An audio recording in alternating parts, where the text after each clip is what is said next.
6,000 workers died digging the Constein tunnels. Their bodies were evacuated through a secret exit that appeared on no official production plans. In the world of high-end engineering, we don't speak of victims. We speak of unrecorded labor costs within a complex that, officially, did not exist. Yet, in 1945, management posted a strict rule: no Nazis. But faced with Soviet competition hunting the same talent, the board of directors changed their tune. They recruited 500 scientists, men who were flagged as top-tier threats, and simply optimized their CVs until war crimes passed for pure technical expertise. How do you launder the identities of 500 war criminals so effectively that even the most aggressive compliance audit finds nothing to fault for 60 years? If you want to understand how a simple filing system can trump a military tribunal and how paperwork rewrites history, join the board. Subscribe and take a stand. The files are currently being updated, and the machine for transforming the past is only just beginning. You sit at a desk where the heating pipes clank every 17 minutes, and the cold comes through the window frame in thin streams that no amount of requisitioned coal will stop.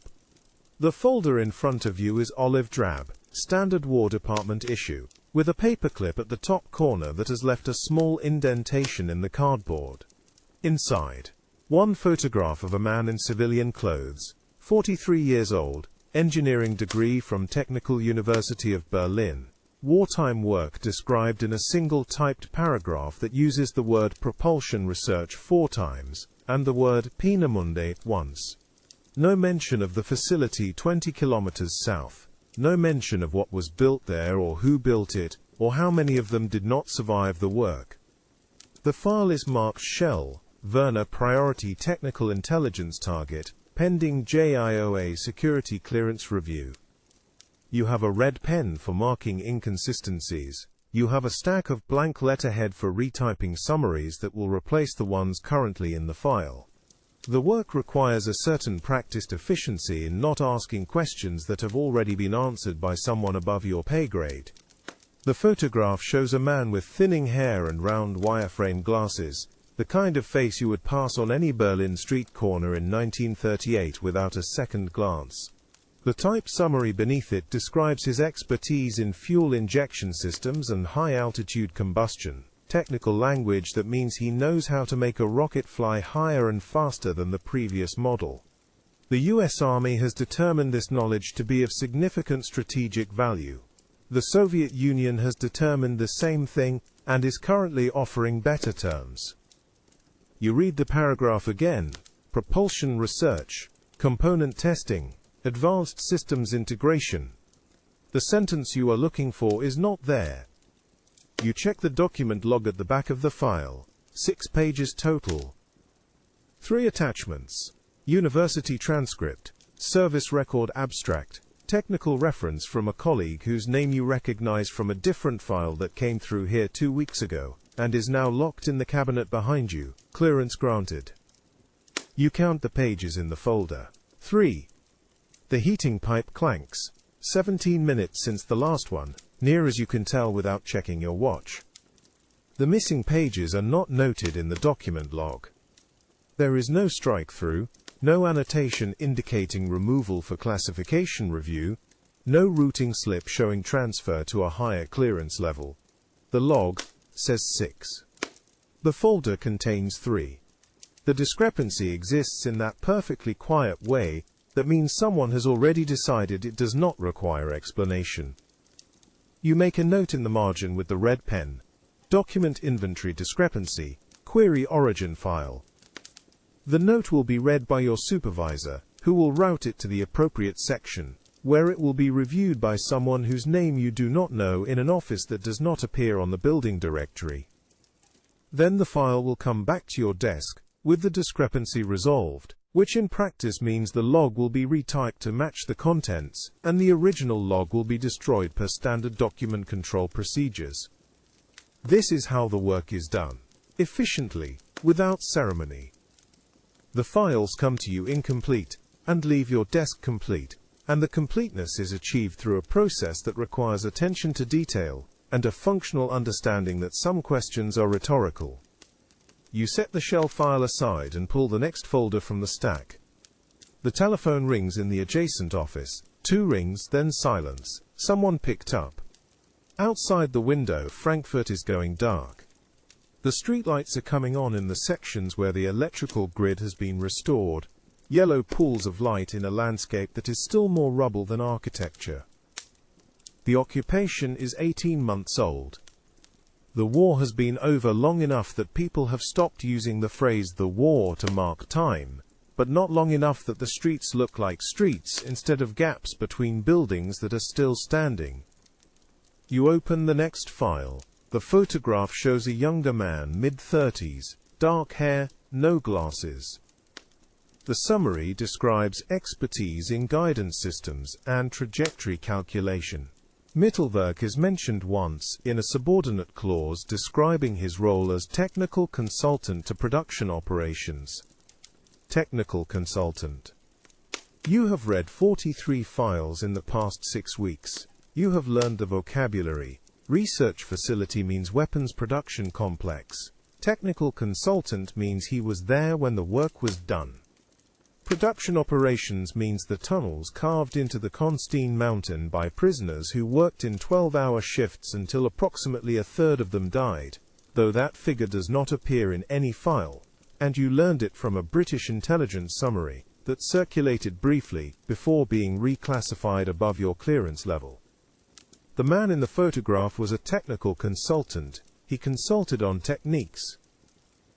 The techniques produced rockets that killed 7,000 people in London and Antwerp, and before that they were built by an unrecorded labor cost that has no name in any document you are authorized to see.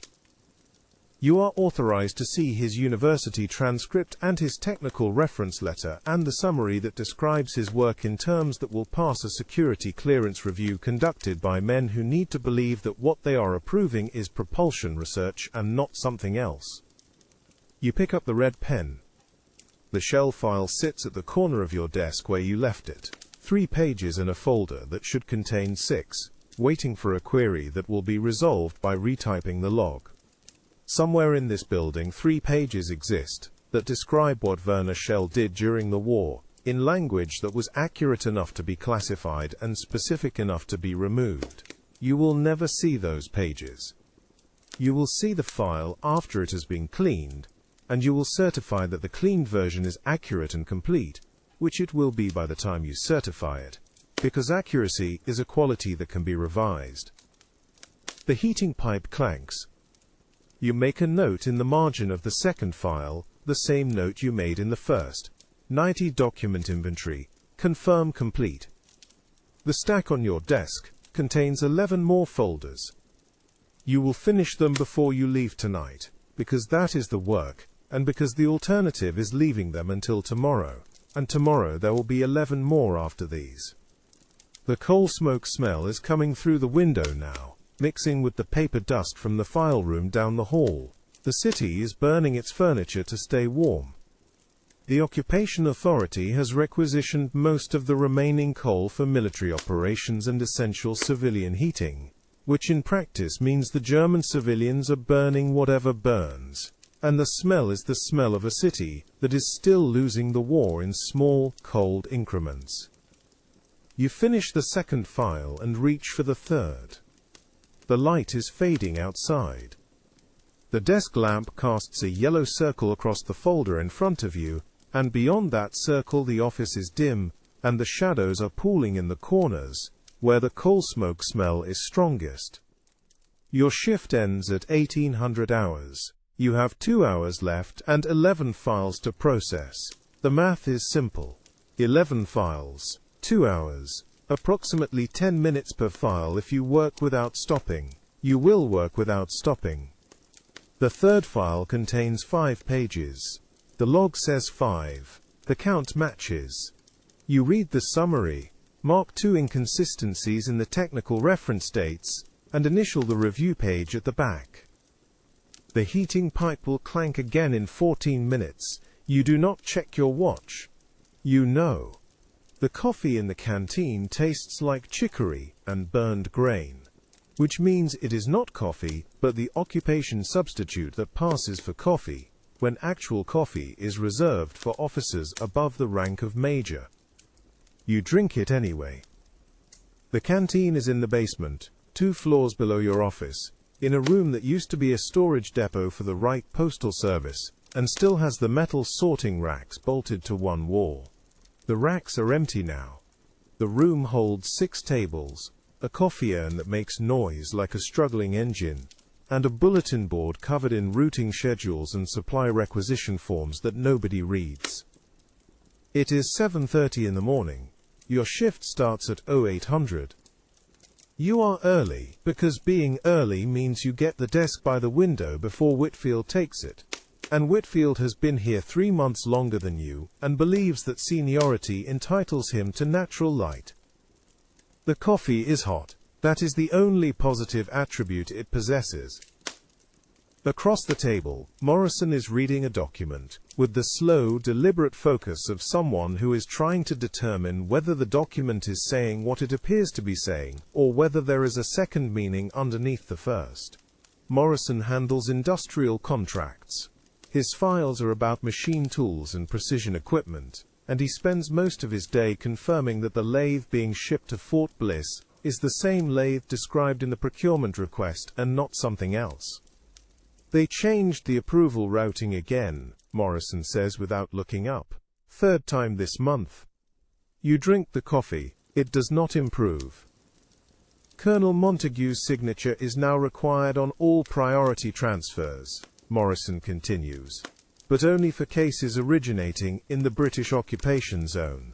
Cases originating in the US zone still go through the regular channel unless the subject holds a rank above Sturmbannführer, in which case Montague reviews personally before forwarding to Washington.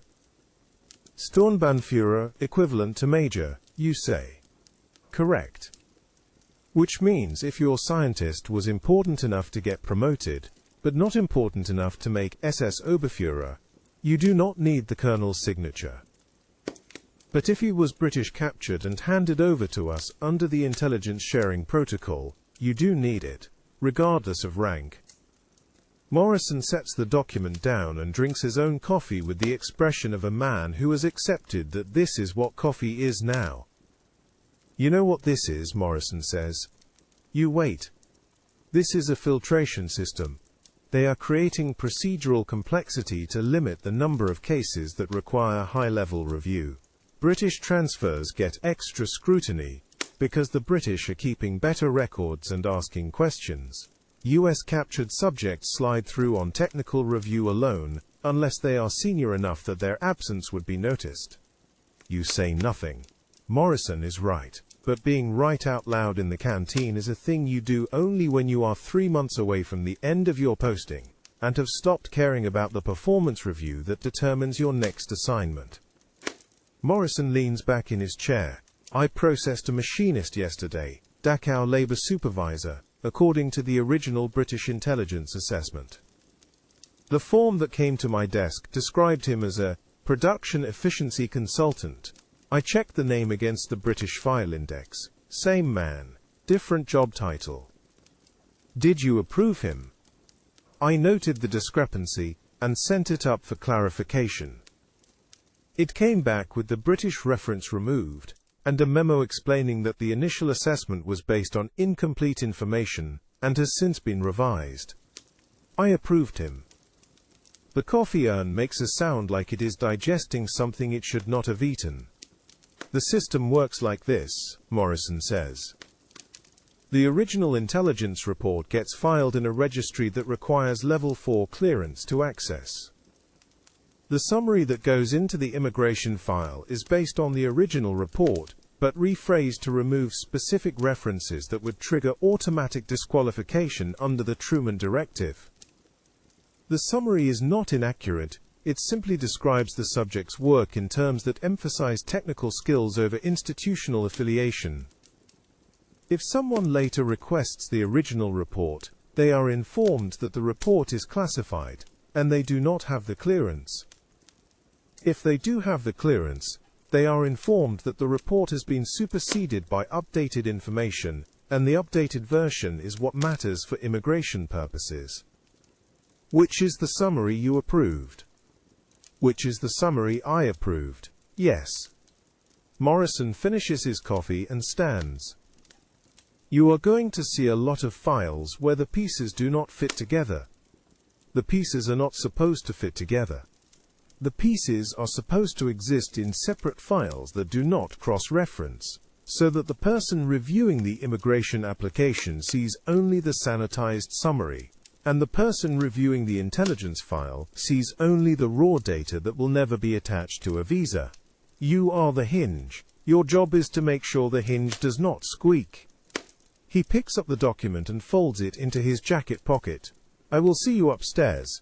Try not to think about it too hard. Thinking about it does not change what you are going to do. Morrison leaves. You sit alone in the canteen with the coffee that is not coffee, and the sound of the urn that should probably be decommissioned before it becomes a safety hazard. You have been in Frankfurt for 7 weeks. You have processed 86 files. 62 have been approved for transfer to Fort Bliss pending final visa clearance. 18 are still under review.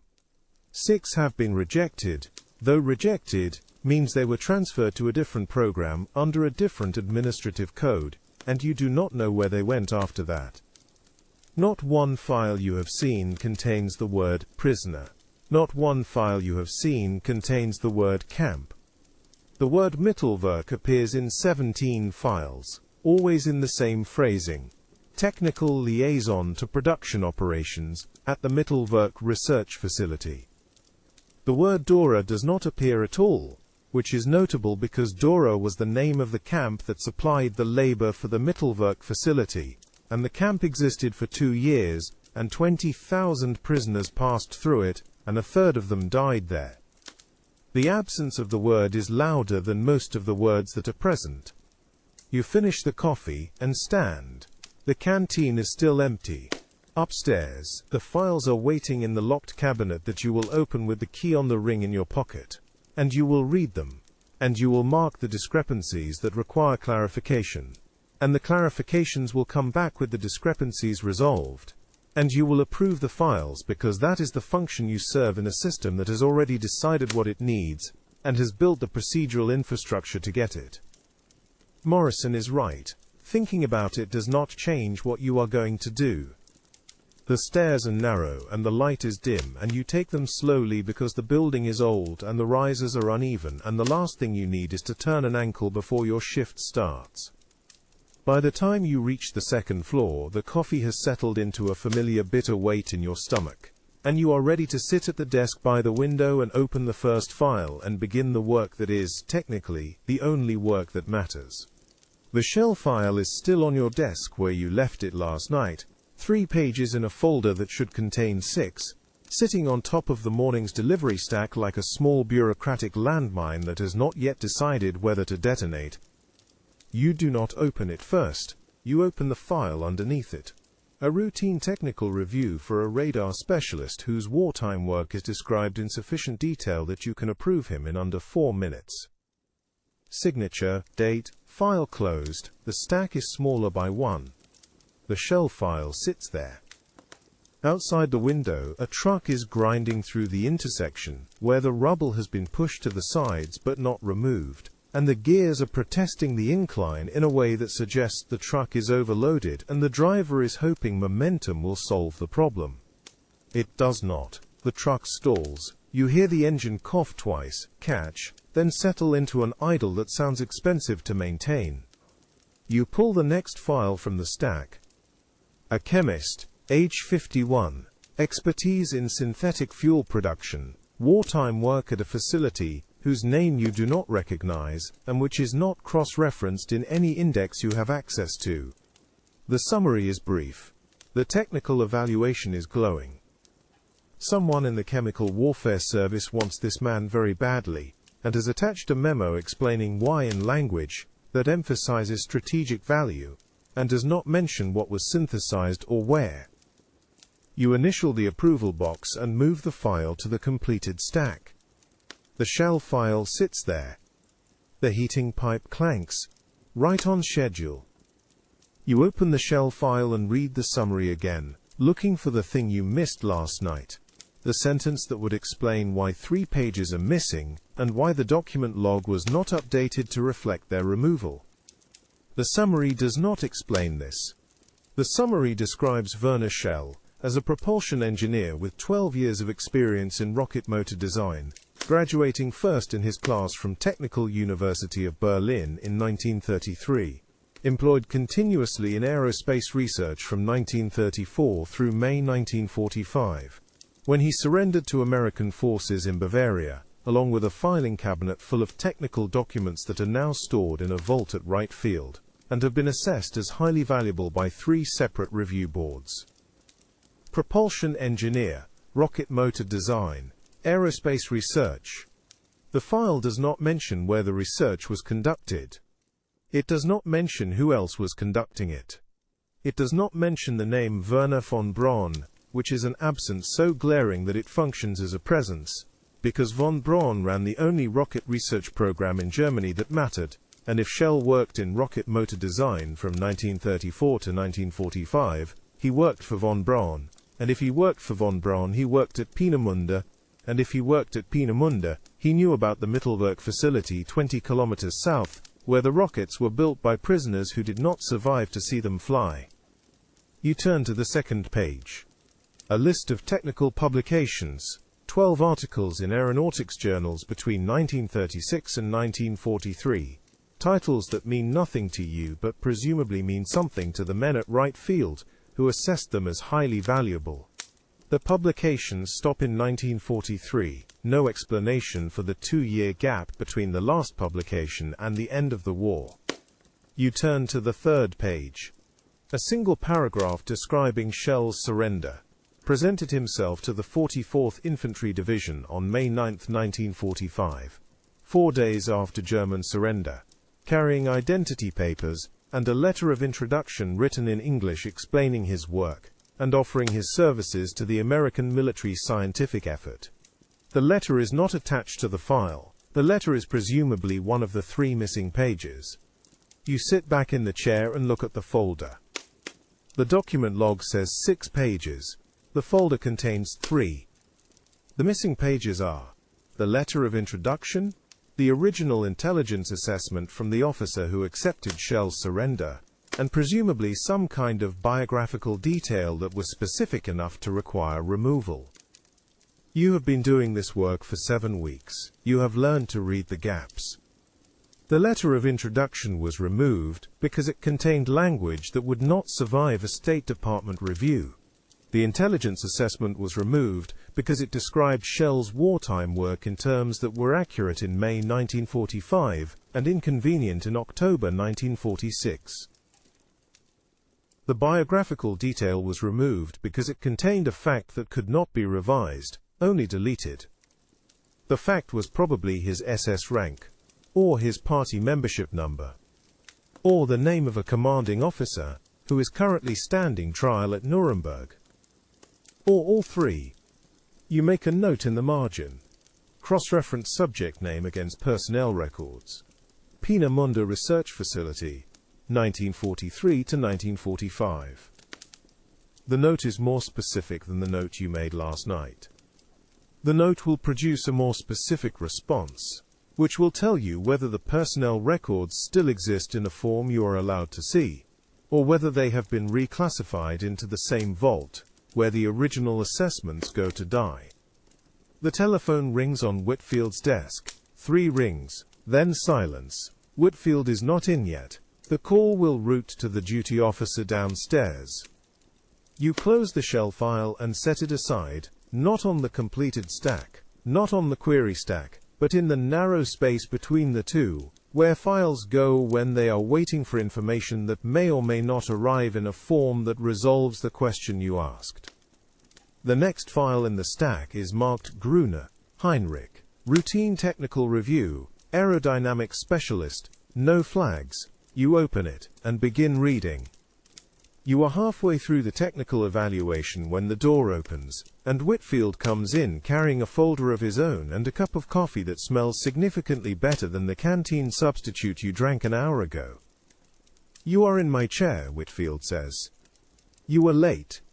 Traffic. There is a checkpoint on Kaiserstrasse that was not there yesterday." Whitfield sets his coffee on the desk opposite yours, and sits without further argument. The seniority dispute has been settled by the external variable of the checkpoint, and Whitfield is professional enough to let it go. You finish the Gruner file and move it to the approved stack. Whitfield opens his own file and begins reading with the same mechanical focus you recognize from watching yourself in the window reflection on late afternoons, when the light is right. The heating pipe clanks. "Did you get the Montague memo?" Whitfield asks without looking up. "Morrison mentioned it. British transfers need the Colonel's signature now. Not just British transfers. Any case where the subject's original assessment was flagged Category 3 or higher. The category designation is not on the immigration summary, so you have to cross-check against the origin log to see if your case was ever flagged. If it was, it goes to Montague before you approve it. You stop writing. Category 3 means what? Means the original intelligence assessment identified the subject as a security risk due to institutional affiliation, party membership, SS rank, direct involvement in operations classified as war crimes under the London Charter. Category 3 is anyone who would have been arrested if they were not useful. How do I check the origin log? You do not. The origin log is level 4 access. You send a query to the duty officer, and the duty officer checks for you and sends back a clearance code. Green means you approve normally. Yellow means it goes to Montague. Red means it goes to Washington and you do not see it again. Whitfield turns a page. "I have been here 5 months. I have never seen a red code. I have seen 43 yellow codes. Every single one came back approved after Montague's review. The system is not designed to reject anyone. The system is designed to create a paper trail showing that someone with enough rank to matter looked at the case personally and determined that the strategic value outweighs the security risk. Montague is that someone. You and I are the people who make sure the cases that reach Montague's desk are clean enough that he can approve them without lying about what he read." You look at the shell file sitting in the space between the stacks.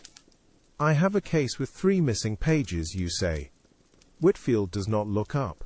Query the duty officer. The pages are either archived in the origin file, or they were destroyed per standard document retention protocols. Either way, you will get a clarification memo, and the file will come back complete.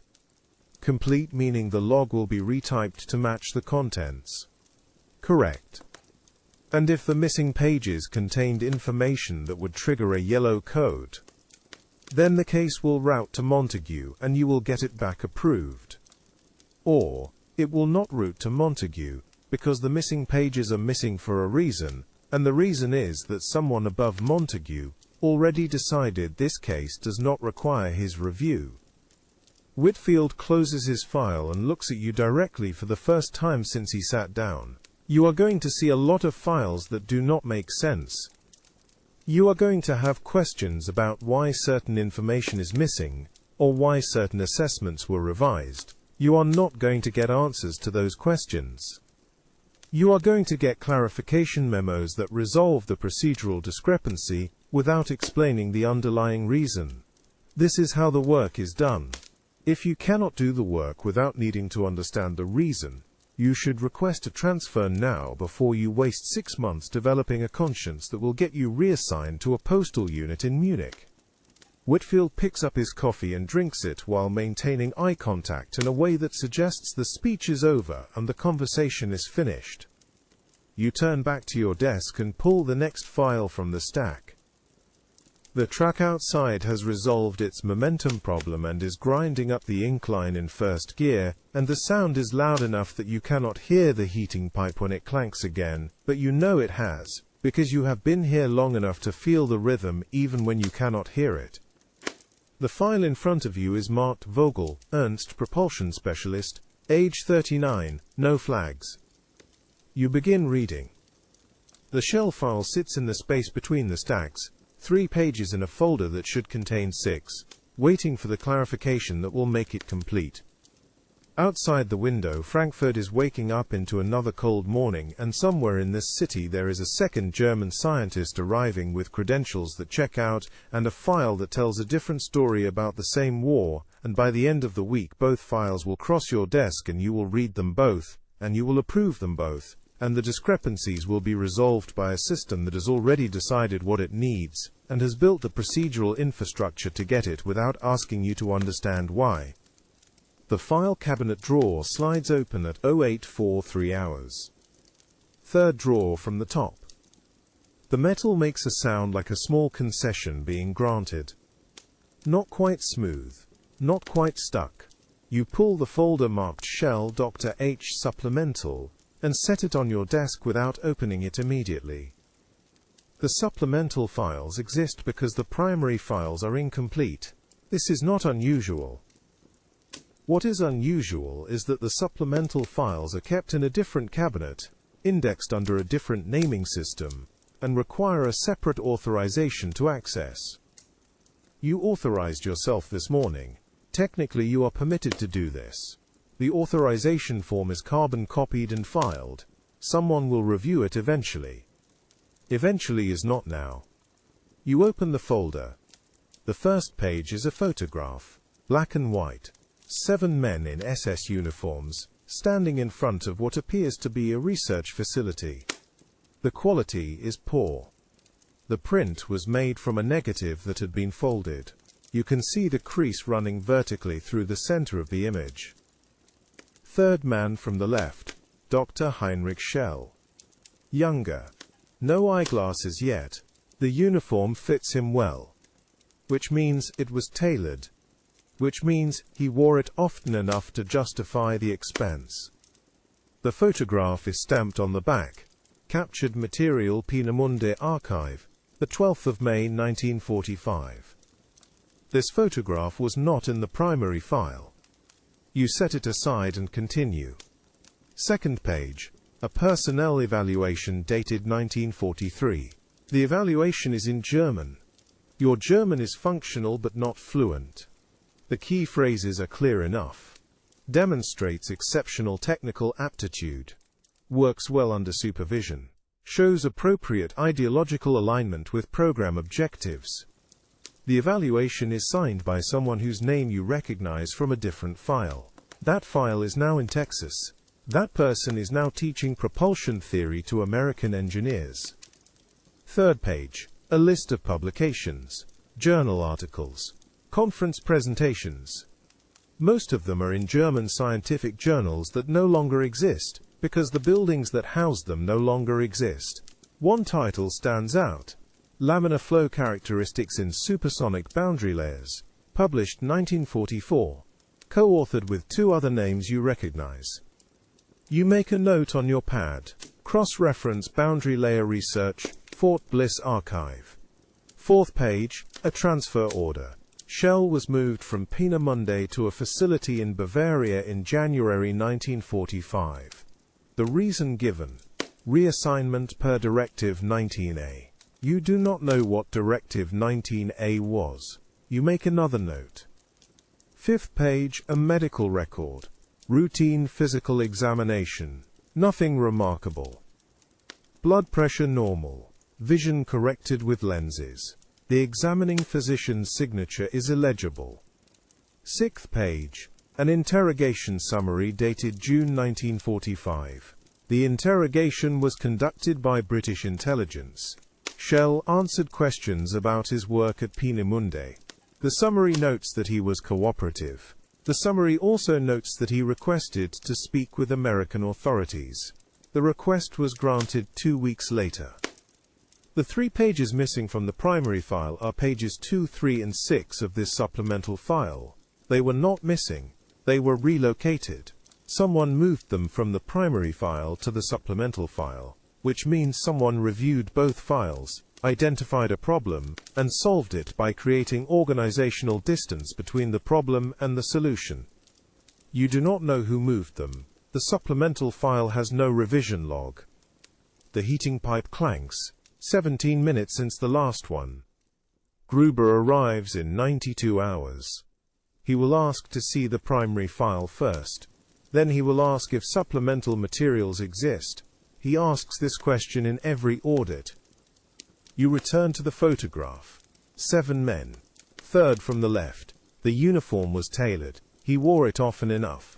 The photograph was taken at Peenemünde, which means it was taken before January 1945, which means it was taken before the transfer to Bavaria, which means it was taken during the period when he was publishing research and attending conferences, and demonstrating appropriate ideological alignment with program objectives. Appropriate ideological alignment is not the same thing as nominal party membership. Nominal party membership is what you write on an immigration form when you are certain the form will be reviewed by people who understand that everyone was nominally a party member, because refusing was not an available option. Appropriate ideological alignment is what you demonstrate when you are photographed in a tailored uniform at a research facility that consumes 20% of the Reich's military budget. The distinction matters. You place the photograph back in the supplemental folder. You place the supplemental folder back in the cabinet. You lock the drawer. The key goes into your pocket. It is heavier than it should be for a piece of metal that small. The primary file for Dr. Heinrich Schell is still on your desk. It is still missing 3 pages. It is no longer incomplete in any way that would cause a reviewer to ask questions. The questions you might ask are now located in a different drawer in a different cabinet, under a different indexing system. This is called maintaining file integrity. Outside the window, Frankfurt continues. Someone is repairing a roof 3 buildings down. You can hear the hammering. Steady rhythm. Purposeful. The kind of sound that suggests progress is being made. Schell's office is on the 3rd floor of Building 7. You take the stairs because the elevator makes a grinding noise that draws attention. The stairwell smells like disinfectant and concrete dust. Someone has written a phrase in Russian on the wall at the 2nd floor landing. You do not read Russian, but you recognize the alphabet. The words have been there long enough that someone has tried to scrub them off. The ghost of the letters remains. Building 7 was a Reichsbank processing center before it was anything else. The vaults are still in the basement. They are used for storage now. File boxes, obsolete equipment, furniture waiting to be repurposed. The combination locks still work. No one has bothered to change them because no one stores anything valuable enough to justify the paperwork. You knock on Schell's door at 10:15 hours. He calls for you to enter. His voice is higher than you expected. The office is smaller than yours, 1 window. The radiator beneath it makes a ticking sound that is not quite regular. Schell sits behind a desk that does not match the chair. The desk is solid oak, pre-war. The chair is military surplus, the kind issued to field officers who do not stay in one place long enough to justify better furniture. "Captain," he says. He does not stand. His eyeglasses catch the light from the window and turn opaque for a moment. You close the door. The latch clicks with a finality that makes the room feel smaller. "I need to ask you about boundary layer research," you say. He blinks. "Which aspect?" "The work you published in 1944, laminar flow characteristics. You co-authored with..." You glance at your notepad. Drs. Weiss and Holzer. "Yes, wind tunnel observations. Peenemünde Facility 6. He folds his hands on the desk. His fingers are ink-stained. "Is there a problem with the clearance?" "Not with the clearance." You sit in the chair across from him without being invited. It creaks.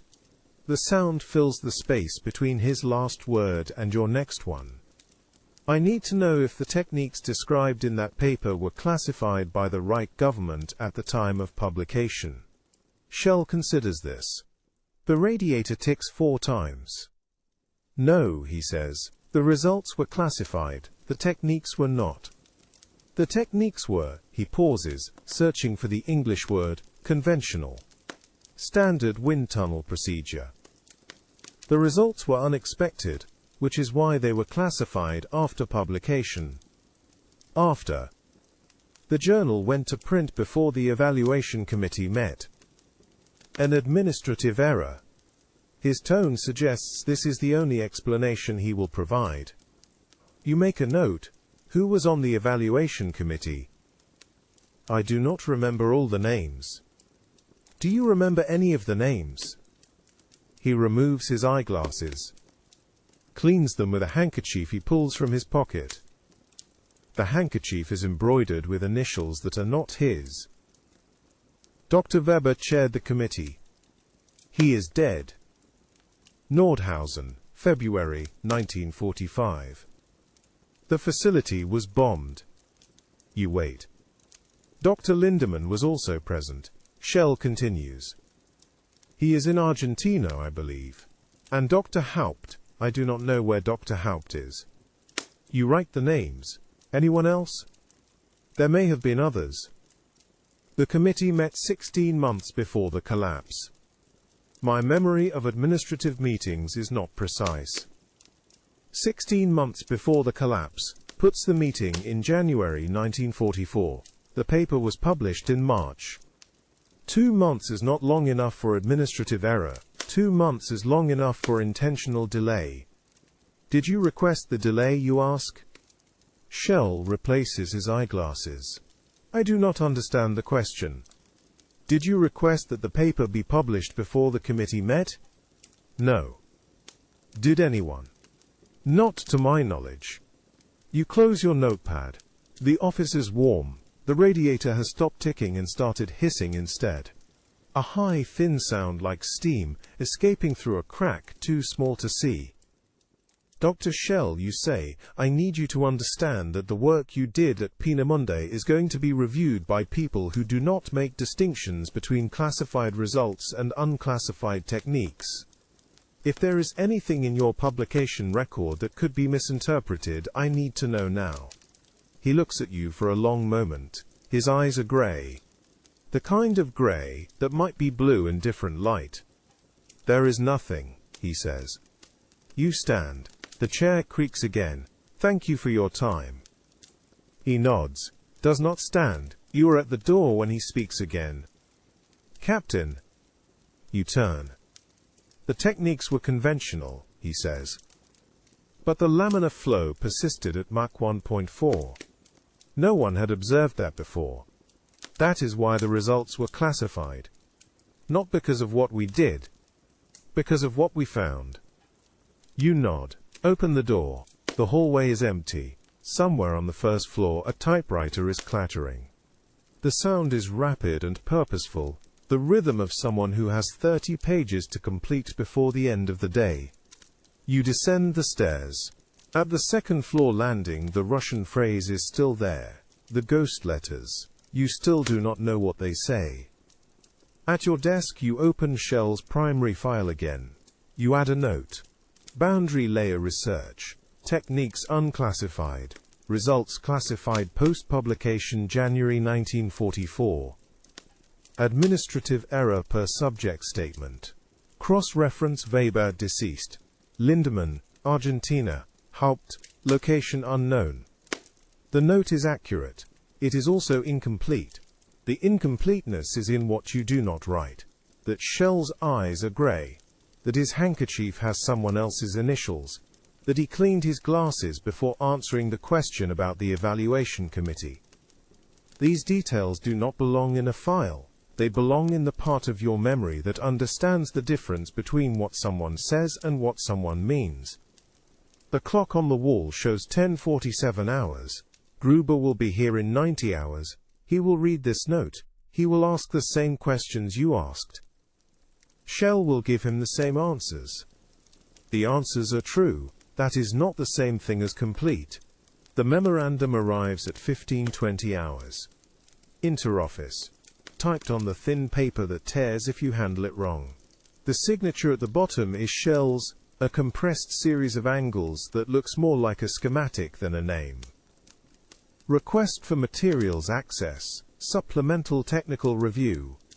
You read it twice, the language is careful.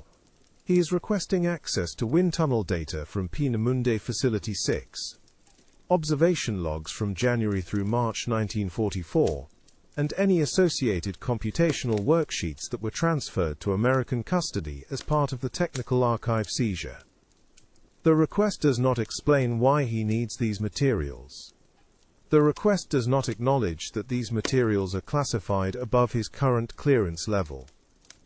The request does not mention that asking for them creates a document trail that will be visible to anyone auditing his file. You set the memorandum on your desk. The heating pipe clanks. Afternoon cycle, beginning early. Outside the light is thinning. Someone in the building across the street is closing shutters. The sound carries, wood on wood, a series of small reports like distant gunfire. You pull Shell's supplemental file. Page 9. A list of materials he had access to at Peenemünde. The wind tunnel data is on the list. So are the observation logs. The computational worksheets are noted as destroyed. Facility fire, April 1945. Cause undetermined. If the worksheets were destroyed, Shell already knows this. If he is requesting access to destroyed materials, he either does not know they were destroyed, or he believes the destruction was reported incorrectly. You make a note. Verified destruction. Peenemünde Archive. Worksheet inventory.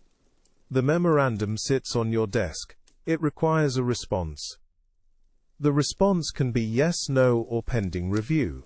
Yes means Shell gets access to materials that might contradict something in his immigration statement. No means he knows you are limiting his access, which creates a different kind of problem.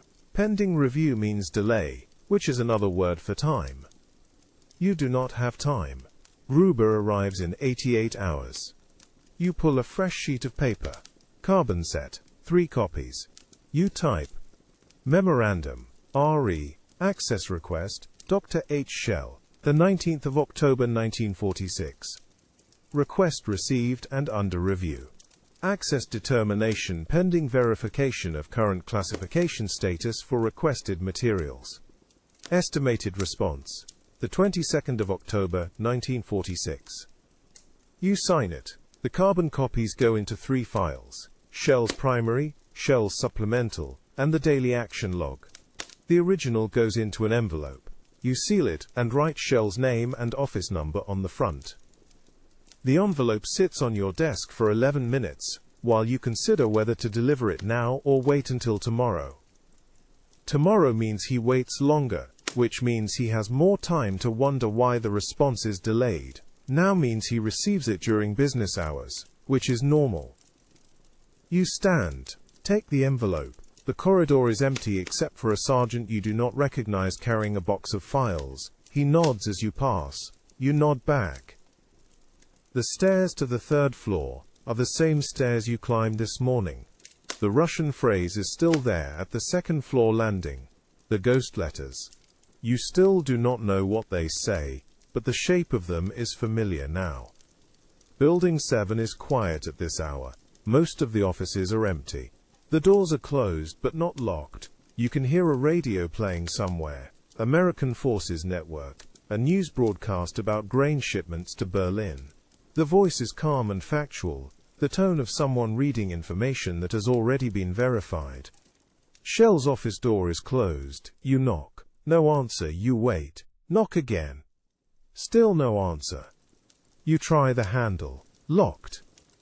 You slide the envelope under the door. It makes a soft sound against the floor on the other side. Paper on wood. You hear it settle. On the way back to your office, you pass the sergeant again. He is returning, the box now empty. Sir, he says. Sergeant. At your desk, the memorandum copies are still stacked beside the files. You file them. Shell's primary file goes back into the cabinet. 2nd drawer. The supplemental file stays on your desk because you are not finished with it yet. The clock shows 15:47 hours. 87 hours. You open the supplemental file to page 12, a list of publications, cross-referenced with their classification status. The boundary layer paper is marked, Results classified post-pub, Techniques unrestricted. Beside it, in pencil, someone has written a note. See also, Computational methods, origins unclear. The handwriting is not yours. It is not Shell's. The pencil is soft, the kind that smudges easily. The note is old enough that the graphite has begun to fade. You pull a magnifying glass from your desk drawer. Under magnification, the illegible word resolves into a name, Kessler. You do not know anyone named Kessler. You make a note, cross-reference Kessler, all files, all indices. The computational methods Shell used in the boundary layer research came from somewhere.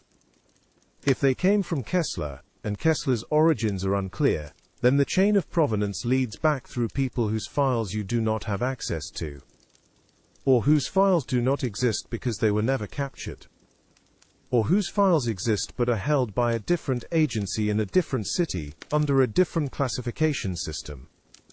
The note in pencil is a breadcrumb. Someone left it there intentionally. Someone wanted a future reader to ask the question you are asking now. You close the file. The light outside is nearly gone. The building across the street is dark except for 2 windows on the 4th floor. You can see someone moving behind one of them. A silhouette, no detail. The wind has picked up. You can hear it testing the window frame. A low sound, almost a hum. Gruber will ask about Shell's publications. He will see the classification note. He will ask who classified the results, and why the techniques were not classified simultaneously. You will say it was an administrative error. He will ask whose error. You will say the committee's. He will ask for the committee records. You do not have the committee records. The committee met in January 1944 in a facility that no longer exists. The chairman is dead. 1 member is in Argentina. The 3rd member's location is unknown. Gruber will ask why you approved Shell's immigration clearance without the committee records. You approved it because the techniques were conventional and the results, while classified, are not relevant to his current work. You approved it because the war is over and the priorities have changed. You approved it because 23 other scientists with similar gaps in their files have already been approved, and consistency matters more than completeness when the alternative is explaining to Washington why the program has slowed down.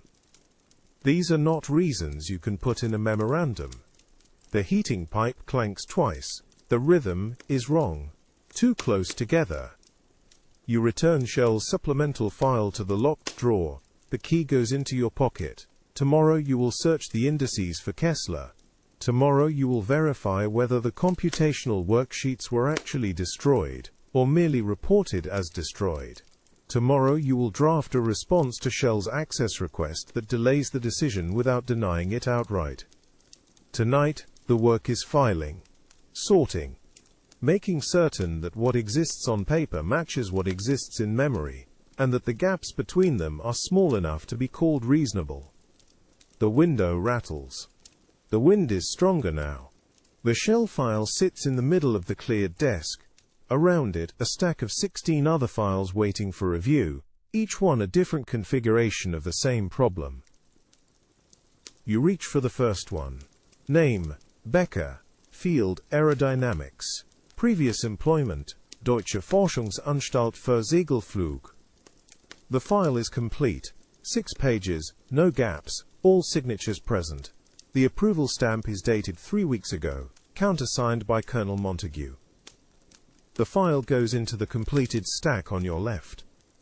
The second file, Krauss. Field, Propulsion Systems. Previous employment, Peenemünde, Technical Division. This one has 5 pages where there should be 6. The missing page is noted in the index but not explained. You set it aside. The third file, Werner. Field, Guidance Systems. Previous employment, classified. The entire employment history has been redacted and replaced with a summary paragraph that uses the passive voice in a way that suggests the redaction happened recently. This file also goes into the set-aside stack. By the fourth file, a pattern begins to establish itself. The complete files share certain characteristics. The incomplete files share different ones. It is not a rule you can write down, but it is a rule you can see. The heating pipe clanks, 17 minutes since the last one. Outside, the afternoon light is coming in at a lower angle now, catching the edge of the filing cabinet and throwing a shadow across the floor that will reach your desk in approximately 20 minutes. The shadow moves at a predictable rate. You do not need to watch it to know where it will be. The fifth file, Hoffman, Field, Structural Engineering. Previous employment, Mittelwerk, Production Oversight. This one stops you. The file is complete, 6 pages, all present, but page 3 contains a photograph. Hoffman in civilian clothes, standing in front of a building you recognize from other files. The photograph is dated January 1944. The employment summary on page 1 says Hoffman joined Mittelwerk in March 1944. You check the date on the photograph again, January. The summary says March. It is possible the photograph is mislabeled. It is possible the summary is wrong. It is possible both are correct, and the discrepancy has an explanation that would resolve itself if you asked the right question to the right person. You do not ask the question.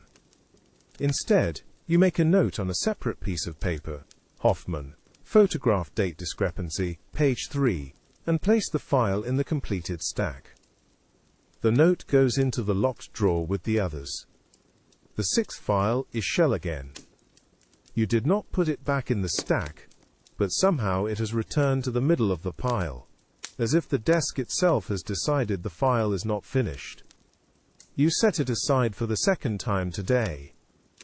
By the time you reach the bottom of the stack, 3 files have gone into the completed pile, 4 into the set-aside pile, and 9 have returned to the cabinet with notes attached, indicating they require additional documentation before review can continue. The shell file remains on the desk. The shadow from the filing cabinet has reached the edge of your desk now, exactly where you knew it would be. The afternoon is moving toward evening in the way afternoons do in Frankfurt in October. Gradually, without drama, the light fading in stages that you measure by the position of shadows rather than by the clock.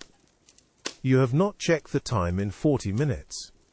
The completed files will go to Colonel Montague's office in the morning. The set-aside files will go into a separate folder marked for follow-up. The files requiring additional documentation will generate requests that will be typed, stamped, and filed in triplicate. The shell file will stay on your desk until you decide what it is. The radiator ticks. The building settles. Somewhere 3 floors down, a door closes with the particular sound of a door that has been closed carefully, not urgently. You reach for the next file in tomorrow's stack. The 3rd floor hallway is empty when you step out of your office, which means it is later than you thought, past the hour when most of the administrative staff leaves for the day. Samuel Klaus is standing near the stairwell, reading a memorandum that he holds at an angle to catch the light from the window at the end of the hall. He does not look up when you approach, but he shifts slightly to the left, which is Klaus's version of acknowledgement. Technically, Klaus says, still reading, a security clearance file is considered complete when all required documentation has been submitted and verified against the established criteria. You stop walking.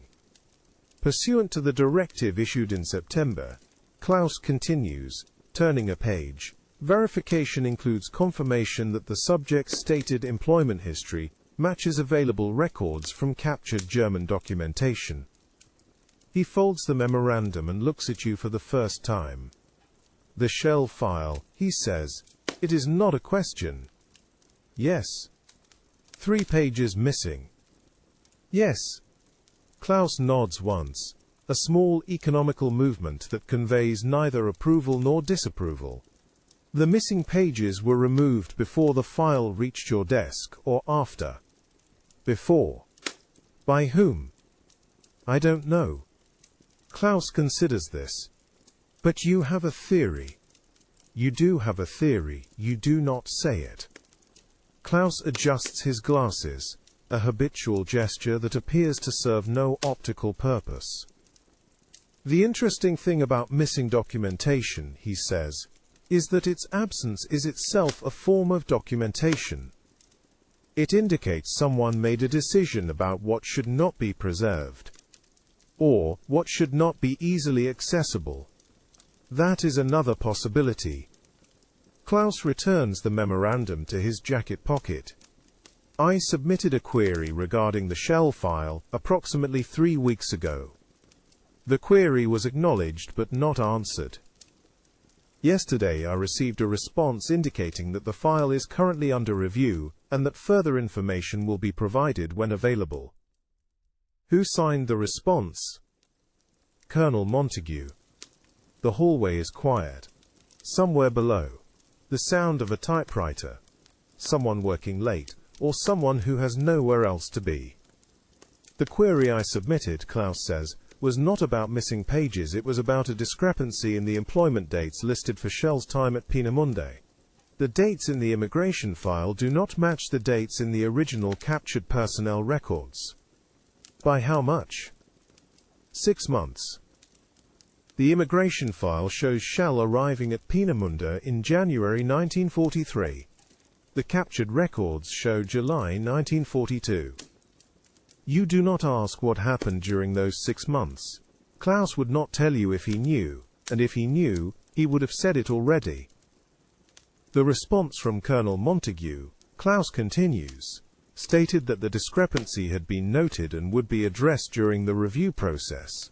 It did not state who was conducting the review, or when the review would be completed. But the file is on my desk. Yes. Which means I'm conducting the review. Klaus removes his glasses and cleans them with a handkerchief he pulls from his pocket. A precise, methodical process that takes longer than necessary.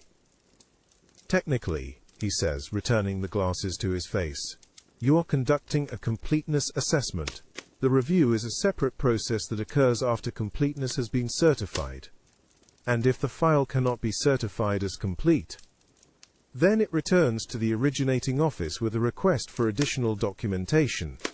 Klaus folds the handkerchief and returns it to his pocket, which in this case would be the JIOA records section in Washington, where it would be reassigned to someone else. Possibly. You watch Klaus watching you. His expression has not changed. The same neutral professional courtesy he extends to everyone. The same careful distance between what he knows and what he says. I have been told, Klaus says, that my queries are meticulous but not always welcome. I have also been told that meticulous queries serve an important function in maintaining the integrity of the immigration process. Who told you that?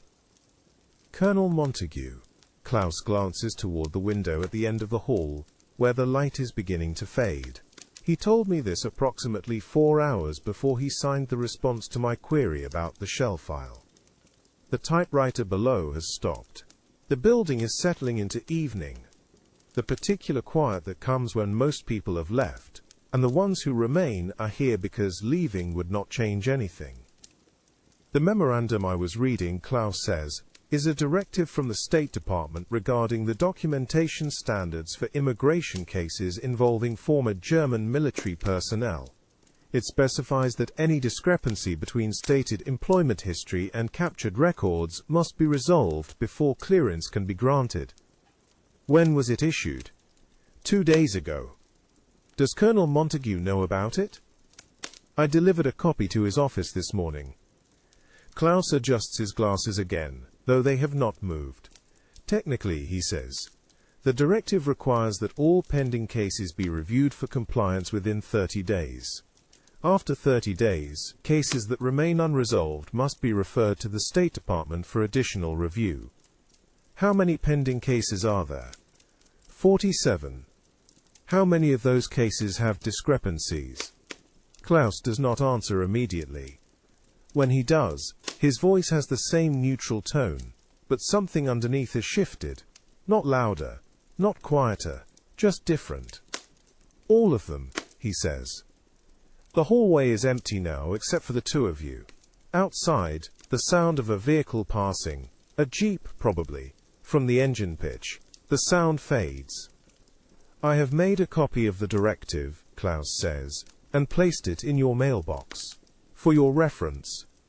He nods once, the same economical gesture as before, and walks toward the stairwell.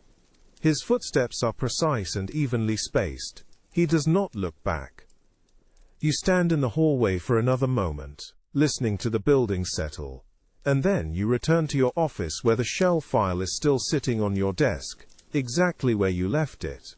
The file room is in the basement, accessible by a stairwell that descends past the administrative offices and into a corridor lit by bulbs spaced too far apart to eliminate the shadows between them. You reach the bottom of the stairs and turn left. The corridor extends for approximately 60 feet before ending at a door marked Records, Authorized Personnel Only. The door is locked. You have a key. Inside, the file room is larger than it appears from the hallway. 2 rows of metal shelving units extending the length of the space, each shelf packed with folders arranged by a classification system that makes sense only if you have spent enough time here to internalize its logic. The shell file is not the only file with missing pages. This is something you have known for 3 weeks but have not said aloud to anyone, including yourself. You move to the third shelf on the left where the files are organized by subject surname, and pull the one marked KRLC, 5 pages where there should be 6. The missing page is noted in the index. Page 4, Employment Verification, Peenemünde Technical Division, 1942 to 1944, NOT included. You return Kraus to the shelf and pull Werner. Same notation. Page 3, Security Clearance Assessment, Original Captured Document, NOT included. You pull 4 more files at random. 3 of them have the same notation.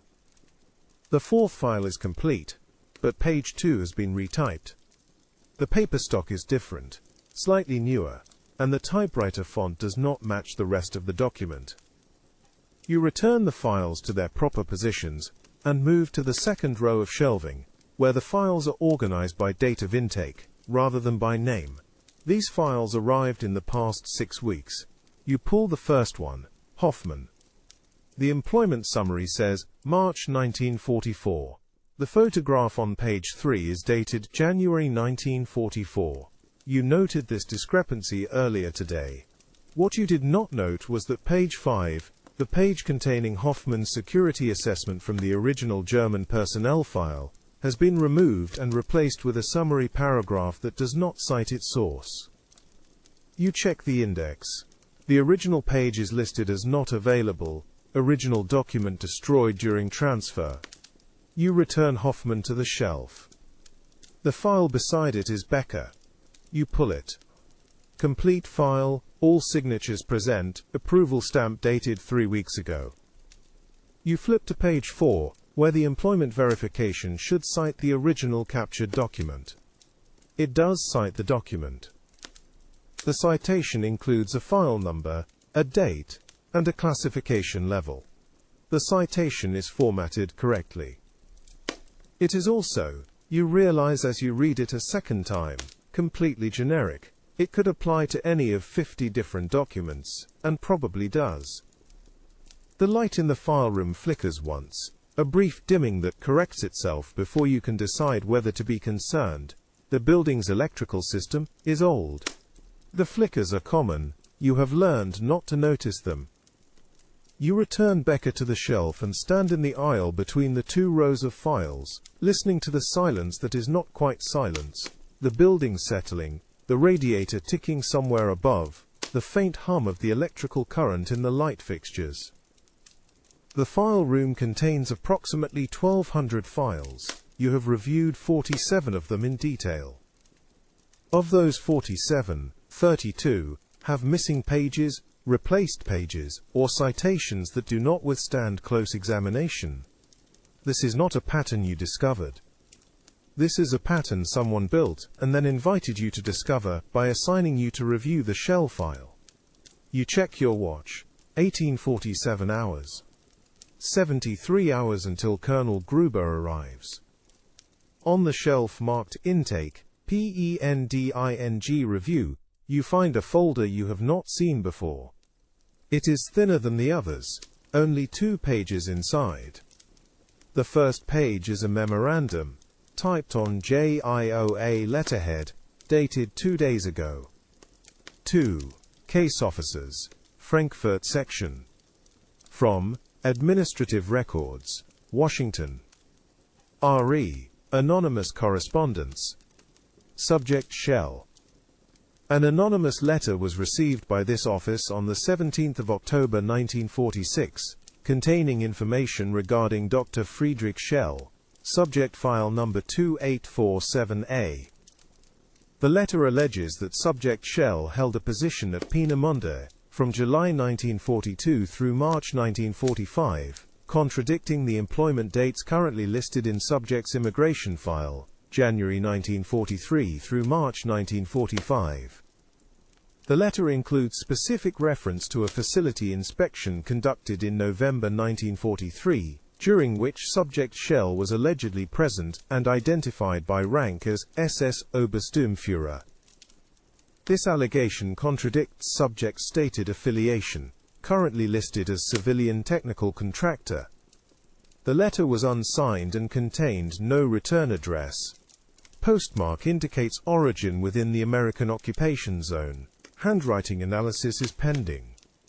Case officers are advised to review subject file number 2847A for completeness and accuracy prior to final clearance determination. You read the memorandum twice. The second page is a photocopy of the letter itself, typewritten, single-spaced, no signature. The letter provides a date, a location, and a rank. It does not provide evidence. It does not need to. Evidence is what you are supposed to find. The letter was sent by someone who knows the building layout, knows the file numbering system, and knows exactly how much information to include to trigger a review, without providing enough to constitute proof. Someone who works here, or worked here, or has access to someone who does. You return the folder to the shelf, and leave the file room, locking the door behind you. The corridor is empty. The stairwell is empty. The third floor is empty except for the sound of your own footsteps and the heating pipe, which clanks once as you pass. Right on schedule, 17 minutes since the last one. In your office, the shell file is still on the desk. You sit down and open it to page 1, where the employment history begins in January 1943, 6 months after the letter says it should have begun. 73 hours. You pull a fresh sheet of paper from the drawer and begin writing a list of questions that you already know will not be answered in time. The immigration officer arrives at 1400 hours without an appointment, which means someone above your clearance level authorized the visit without consulting you first. His name is Whitman. He carries a briefcase that looks regulation but sits wrong in his hand. New leather, not worn in yet. He speaks with the deliberate clarity of a man who has been told exactly what to say, and has chosen to say it exactly as instructed, no improvisation. Dr. Schell's visa documentation, he says. I need to verify the employment letter dates against the initial entry authorization. You pull the file from the cabinet. The paperwork is in order. The employment letter is dated 3 weeks before the visa application, which is standard procedure for technical recruits arriving through military channels. Whitman opens his briefcase and removes a carbon copy of a form you have not seen before, State Department letterhead, dated 2 months ago, requesting notification of all JIOA-sponsored visa applications processed through Frankfurt between January and September 1946. This is a routine compliance check, Whitman says. I'm not here to audit the substance of Dr. Schell's employment, I just need to confirm that the dates align. He is lying, not about the compliance check, that part is probably true, but the routine part is false. Nobody sends a specialist to Frankfurt for routine paperwork alignment. You send a clerk with a checklist. You hand him the file. He reads the employment letter twice, makes a note on a separate sheet of paper, and then reads the visa application summary. His face does not change, but his pen stops moving for 3 seconds when he reaches the section listing prior institutional affiliations. The original supporting documents, Whitman says. Do you retain those on site, or are they archived centrally? Archived centrally, you say. 6 months after clearance approval. And Dr. Shell was cleared in March? Correct. Whitman makes another note. Then he closes the file and returns it to you without comment. I'll need to verify 2 additional cases while I'm here, he says. Do you have files for Dr. Brenner and Dr. Weiss available for review? You retrieve both files. Brenner was cleared in April, Weiss in February. Both are propulsion specialists currently stationed at Fort Bliss. Both files contain the same 3-week gap between employment letter and visa application. Both contain the same institutional affiliation section that made Whitman's pen hesitate. He reads both files in silence, makes his notes, and then stands. Thank you for your cooperation, he says. If there are any discrepancies, you'll receive written notification within 30 days. He leaves without shaking hands. You return all 3 files to the cabinet and lock it. Then you sit at your desk and consider the specific phrasing, Comsils, if there are any discrepancies. Not bid thee if we find any discrepancies. The difference matters. The radiator clanks, 17 minutes since the last one. Outside the window, a staff car pulls away from the building entrance. Whitman in the back seat, briefcase on his lap, already writing his report before he has left the compound. You open your desk drawer and find the memo Samuel Klaus sent 3 weeks ago, the one about heightened scrutiny of biographical documentation for technical recruits. You read it again. The language is careful. It does not say the program is under review. It says documentation standards are being evaluated for consistency with executive guidance issued in 1945. Translation: someone in Washington is asking questions, and Klaus is required to answer them in writing. You fold the memo and return it to the drawer. 68 hours now. The stenographer who types Gruber's field reports works in the building adjacent to yours. Her office window faces the motor pool. At 1700 hours, when she leaves for the day, she carries a leather folio under her left arm that was not there this morning. You do not follow her. You watch from the 3rd-floor corridor as she walks to the streetcar stop, waits 4 minutes, and boards the 512 to Sachsenhausen. The folio remains under her arm. Gruber brought 2 stenographers with him from Washington. The second one, older gray hair pinned in a style 10 years out of date, remains in the building until 1800 hours. She leaves carrying nothing but her handbag. The difference is noted. You return to your office and find Harmon at your desk, reading the duty roster for tomorrow's interviews. He does not look up when you enter. Whitman filed his report, Harmon says, typed, signed and transmitted to Klaus within 3 hours of leaving this building. That's efficient. Too efficient, you say. Correct. Harmon closes the roster, which means the report was already written before he arrived. He came here to confirm details, not to investigate them. You sit in the chair opposite your own desk. The role reversal is Harmon's preferred method of delivering bad news. If you are the visitor in your own office, the conversation can end when he dismisses you. How many files did Whitman review before he came here, you ask? 11, Harmon says, across 3 JIOA processing centers. All propulsion or guidance specialists. All cleared between January and April of this year. All processed through the same visa documentation procedure we used for Shell. And the pattern he found?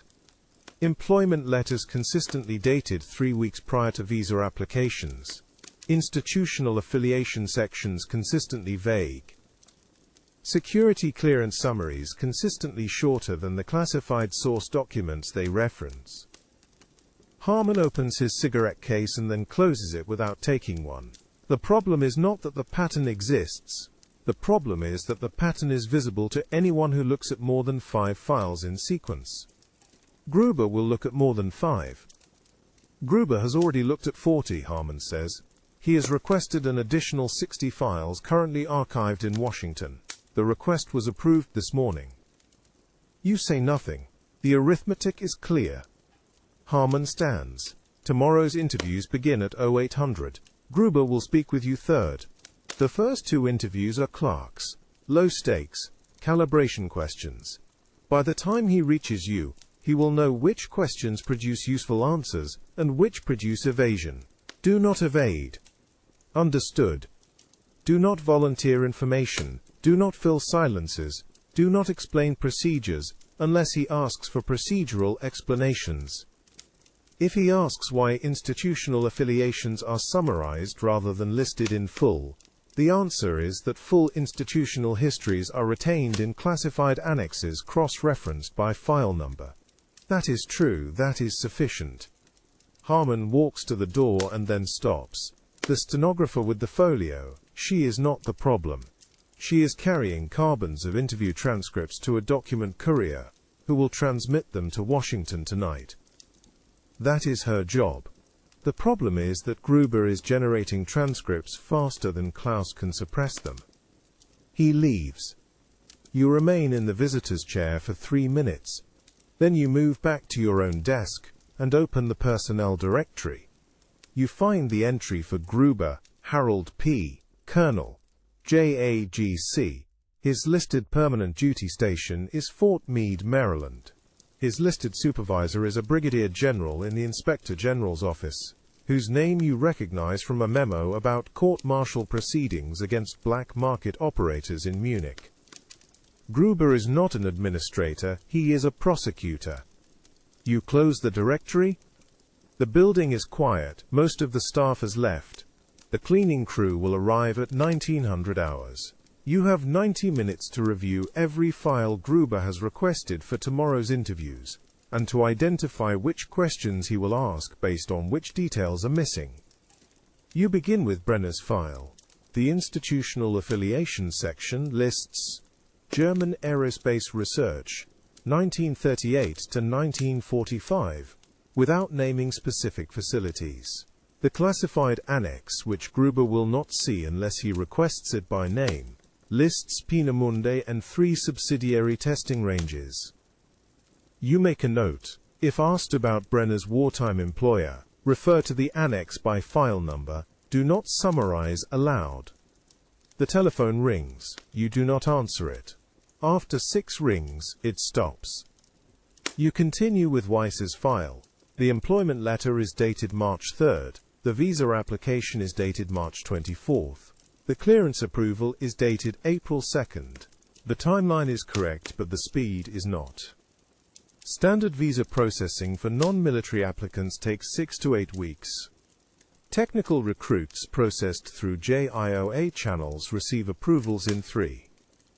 You make a second note. If asked about processing timelines, state that military sponsorship expedites standard procedures under existing executive authority. Do not cite the authority by name. The radiator clanks. 14 minutes since the last one. Outside the sky is darkening. The street lights have not yet come on. In the gap between daylight and lamplight, the motor pool looks abandoned. You finish the notes and lock them in the desk drawer beneath the personnel directory. 64 hours now. The letter arrives in the Morning Post, addressed to the JIOA Public Affairs Office, forwarded to your desk with a note from the duty officer. See me before responding.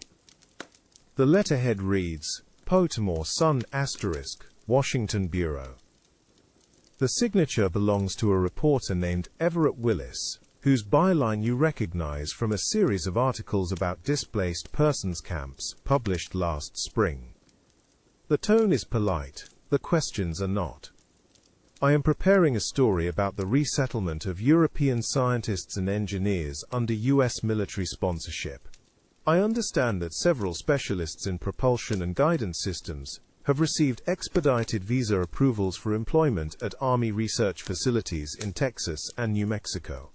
I would appreciate the opportunity to discuss the scope of this program, the selection criteria for candidates, and the security clearance procedures currently in use. 3 questions. The scope, how many recruits, which fields, which facilities. The criteria, who decides, what disqualifies, what gets overlooked. The clearances, who reviews, what gets classified, what gets redacted. You read the letter twice. Then you walk to the Public Affairs Office and hand it to Major Brennan, who reads it once, and immediately reaches for the telephone. This does not get answered by letter, Brennan says. This gets answered in person, off the record, with no notes and no follow-up questions. You think he will accept that? No, Brennan says, but the offer buys us time to find out who his source is. He dials a number in Washington. The conversation lasts 6 minutes. When he hangs up, his face is carefully neutral. Willis has already interviewed 2 scientists at Fort Bliss, Brennan says. Both were cordial. Neither provided details about their wartime work. Both confirmed they are employed by the Army Ordnance Department under contracts facilitated by JIOA. When did the interviews occur? Last week. The story is being written now. Publication date is not yet set, but Willis has indicated it will run before the end of the month. You say nothing. The timeline is tight. Brennan opens his desk drawer and removes a folder marked Media Guidance, Technical Recruitment. The guidance is 2 years old. It predates the current scale of the program by 18 months. The approved response is that the program exists to prevent the Soviet Union from acquiring German technical expertise, Brennan says. That recruitment is conducted under existing immigration law with full security vetting.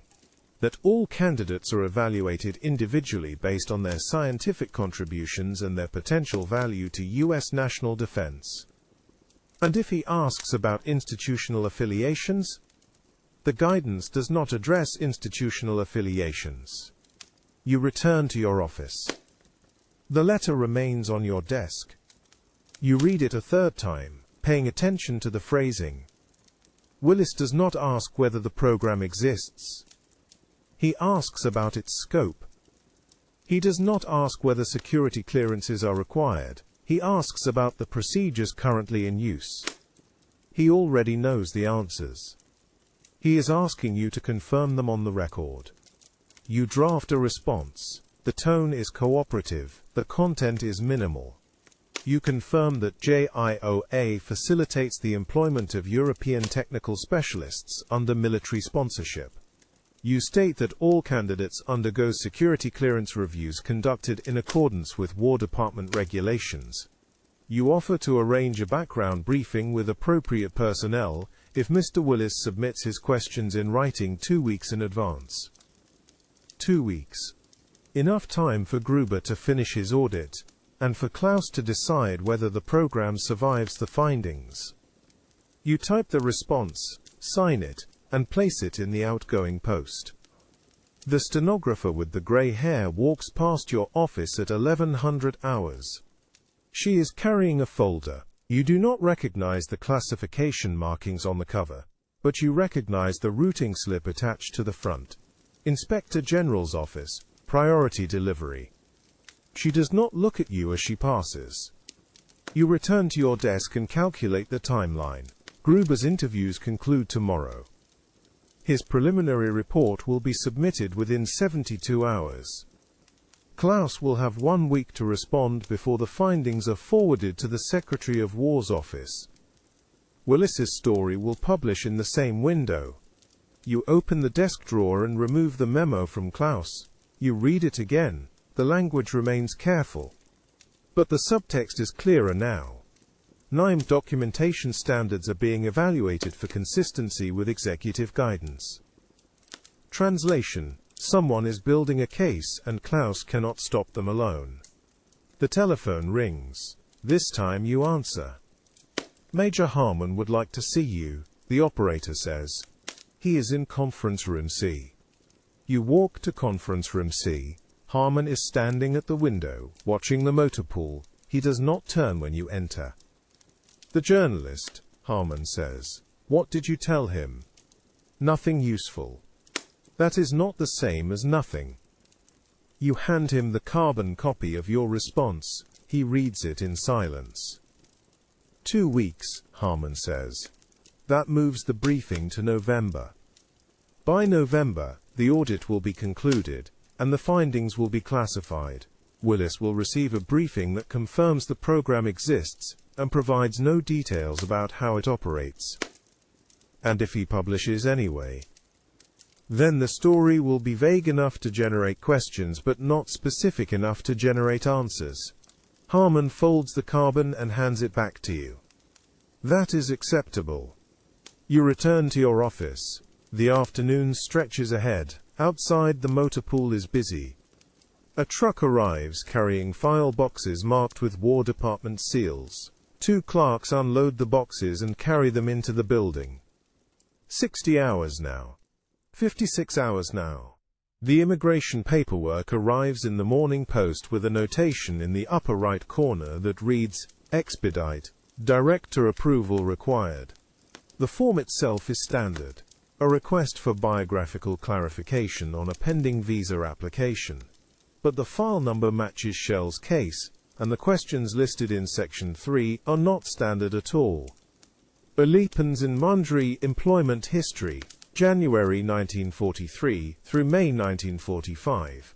Please provide complete facility assignments with supporting documentation. Knife security clearance basis. Identify authorizing officer and date of initial approval. NI party membership records. Confirm availability of original captured documents for comparison with submitted summary. You read the form twice. The signature at the bottom belongs to an immigration officer you have never met, stationed in Washington, operating under authority you did not know, extended to technical personnel already cleared through JIOA channels. The request is phrased as routine administrative follow-up. It is not routine. It is someone in Washington asking questions whose answers exist in 3 different versions depending on which file you open. The paperclip holding the request to Shell's folder leaves a small indentation in the cardboard. You have seen this mark before. It forms when a paperclip has been moved from one position to another and then returned to its original placement. The kind of detail that indicates a file has been reviewed by someone who knows how to review files without leaving evidence of the review. You set the request aside and pull the Shell folder open to the personnel summary page. The employment history listed there shows Peenemünde through December 1944, then a transfer notation with no destination facility named. The security clearance approval is dated August 1946, signed by Colonel Montague, with a reference to, quote, technical evaluation completed per standard protocol. The party membership section contains a single typed line, records incomplete, classification under review. The immigration form is asking you to provide what the file does not contain. You pull the drawer open and locate the original assessment, the one written in July before the revisions began. The employment history in that version lists Peenemünde. Then, Facility 7, Bavaria, January to May 1945, role, technical consultation, security classification, restricted access pending review. Facility 7 was the designation used in captured documents for a research site that no longer exists in any official capacity. The American evaluation team that visited the site in June 1945 filed a report you have never seen, but whose existence is referenced in a memo you found in a different drawer 3 weeks ago. The connection runs back to a decision made in 1947 that 3 people in this building would prefer to forget. You return the original assessment to its position in the drawer, and pull out a blank requisition form. The immigration officer needs supporting documentation. You can provide the approved summary, which answers none of the questions. You can provide the original assessment, which answers all of them in ways that terminate the application. Or you can provide a third option, a clarification memo that acknowledges the gaps without explaining them, written in the language of administrative procedure that defers resolution without denying the request. The heating pipe clanks. 17 minutes since the last one. You begin drafting the memo on a fresh sheet of paper, writing in the tone of someone who has located the relevant files and discovered that the relevant files contain limitations that prevent immediate response. The employment history requires verification from captured German records currently undergoing classification review at another facility. The security clearance basis is documented in technical evaluation reports that cannot be released without authorization from the officer who conducted the evaluation. The party membership records are incomplete due to document loss during facility evacuation in April 1945. All of this is accurate. None of it is complete. You finish the draft and read it twice. The memo answers the immigration officer's questions by confirming that the questions cannot be answered within the time frame requested. It recommends extending the review period by 30 days to allow for proper documentation retrieval. It does not mention that the documentation being retrieved was written by you last month to replace documentation that was written by someone else 18 months ago. The telephone rings in the adjacent office. You hear the duty officer answer, speak briefly and hang up. Footsteps in the corridor. A door closing. You fold the immigration request and place it inside Shell's folder. Then close the folder and set it on top of the morning's delivery stack. The paperclip holds its position in the upper left corner. The indentation is still visible in the cardboard where it rested before you moved it to read the contents.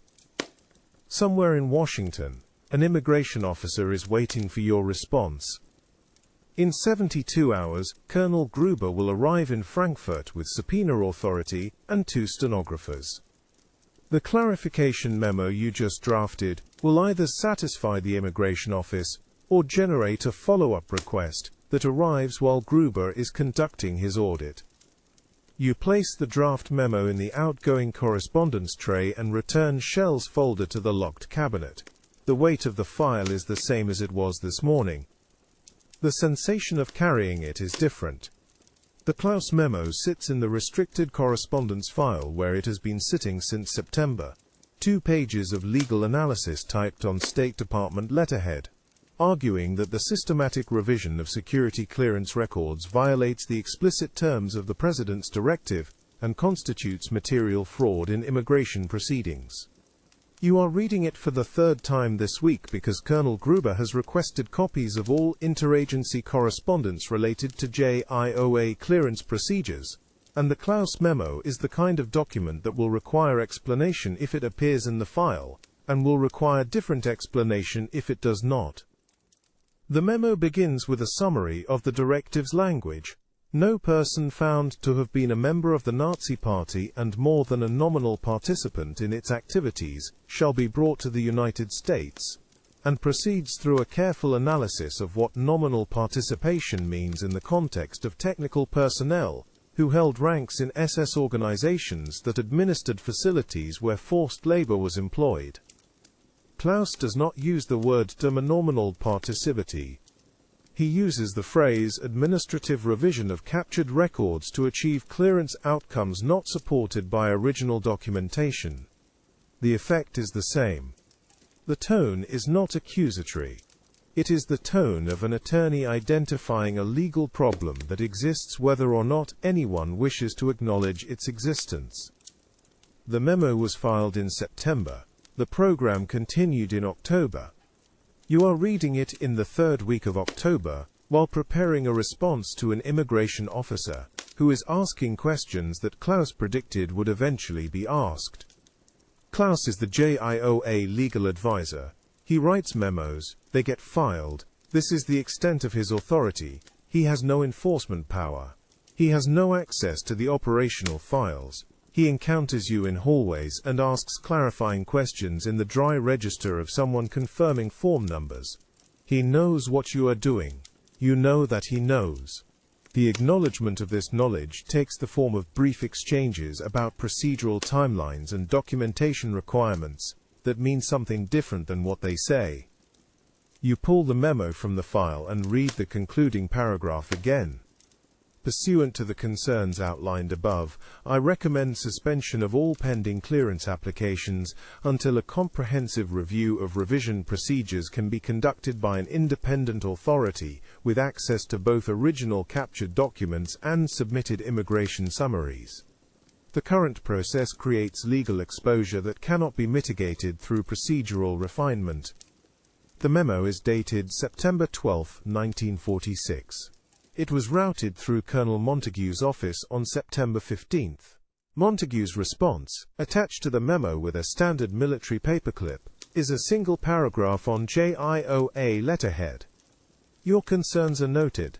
The clearance process operates under technical evaluation standards appropriate to the specialized nature of the personnel involved. Original documentation is reviewed by qualified assessors. Revisions reflect clarifications made during interview and verification procedures standard to all immigration cases. No suspension of pending applications is warranted. Montague's signature sits at the bottom of the page above a typed notation. Time CC, Director, Joint Intelligence Objectives Agency. The memo was filed. The program continued. Klaus wrote no follow-up. Montague issued no further guidance. The exchange exists in the restricted correspondence file, where it will remain, unless someone with subpoena authority requests access to interagency communications related to clearance procedures. You return the memo to its folder and close the drawer. The Klaus memo is now part of the material you will need to account for when Gruber arrives. You can include it in the file disclosure and prepare an explanation that follows Montague's framing. You can exclude it and hope Gruber does not know to ask for State Department legal correspondence. Or you can include it with a cover memo that contextualizes Klaus's concerns as procedural questions that were reviewed and resolved through normal channels. The third option's the one you will choose because it is the only option that survives casual scrutiny while maintaining the appearance of transparency. The cover memo will note that legal review is standard for all immigration programs. It will confirm that Klaus's concerns were addressed through clarification of evaluation procedures. It will not mention that the clarification consisted of Montague writing a single paragraph and filing the memo in a drawer where it would not generate follow-up questions. 52 hours now. You pull a fresh requisition form from the stack and begin drafting the cover memo in the language of administrative response. The tone is cooperative. The content is accurate. The effect is to make Klaus's legal analysis look like routine procedural correspondence that was handled appropriately and requires no further action. The heating pipe clanks. You do not check the time. The Rudolph file is thicker than most. Production management at an underground facility generates documentation, shift schedules, output reports, personnel assignments, efficiency assessments. The file contains all of this. What it does not contain is any reference to the labor source that made the production possible. You are reviewing Rudolph's case because the immigration officer's request for Shell created a template that will eventually be applied to other pending applications, and Rudolph's file has the same structural problem as Shell's. The approved summary describes a technical role without describing the conditions under which the role was performed. The employment history lists Operations Director Mittelwerk Production Facility, 1943 to 1945. With a notation that reads Technical Oversight of V2 Manufacturing Process. The Security Assessment notes, Advanced Production Management Expertise, valuable to U.S. Rocket Development Program. The party membership section shows SS rank, with the classification, Administrative Appointment, no command authority. None of this is false, all of it is incomplete. You open the drawer and pull the original captured assessment written by the Army technical team that interviewed Rudolph in May 1945. The assessment is 7 pages long. The first 4 pages describe the production line in detail, the tunnel configuration, the assembly sequence, the quality control procedures that brought V2 production from 12 rockets per month to 600 rockets per month between 1943 and 1945. The language is admiring. Rudolph solved problems that American production engineers considered unsolvable. He did it in a mountain. He did it under Allied bombing. He did it with a workforce that had no training and no incentive to succeed. The 5th page mentions that the workforce consisted of concentration camp prisoners supplied through SS administrative channels. The 6th page notes that prisoner mortality rates were high, but attributes this to wartime conditions and facility location constraints. The 7th page concludes that Rudolph's expertise in high-volume precision manufacturing under resource-limited conditions makes him extremely valuable for post-war rocket development, and recommends immediate recruitment. You close the original assessment and return it to the drawer. The approved summary contains none of the material from pages 5 through 7. The immigration file describes a production manager. The original assessment describes a production manager who ran a manufacturing line where approximately 20,000 people died. The revision was not your work. It was completed in 1945, before you arrived at this desk. Your role is to maintain the revision, to ensure that follow-up questions receive answers that do not contradict the approved version, and to file documentation in configurations that make certain questions unlikely to be asked. The telephone rings. You let it ring 4 times before answering. This is Fisher. Captain, this is the duty officer. You have a visitor. Dr. Kovacs from the technical evaluation section. She says it's regarding a file clarification. You tell the duty officer to send her up. Dr. Margit Kovacs has been with the program for 3 years. She reviews technical qualifications. She does not normally request file clarifications in person. The footsteps in the hallway are deliberate, not hurried. The knock is brief. Come in. Dr. Kovacs enters and closes the door behind her. She is 41 years old, Hungarian-born, holding a physics degree from a university that no longer exists under the name it had when she attended. She worked in occupied Budapest for 18 months before the Americans recruited her. She speaks 4 languages and asks questions in the register of someone who already knows the answers. Captain Fisher, I apologize for the interruption. Not an interruption. What do you need? She places a folder on your desk. The tab reads, Technical Eval, Rudolph. I received a request to confirm Dr. Rudolph's production management credentials for the immigration processing. The request asks for specific output figures and facility specifications. I have the figures, I do not have context for how to present them. You open the folder. The request is from the same immigration officer who sent the shell inquiry. The questions are specific. Total V, 2 units produced at Mittelwerk, workforce size, production timeline, management structure. Standard technical verification. The answers exist in the original assessment. They also exist in documentation that describes what the workforce was and where it came from. Dr. Kovacs remains standing. She does not sit unless invited. The output figures are a matter of record, you say. 600 units per month at peak production.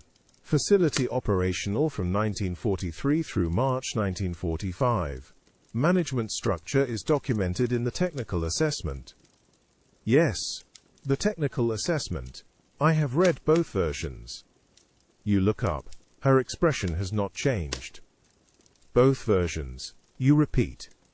The version in the immigration file and the version in the original evaluation archive. They describe the same facility. They do not describe it in the same way.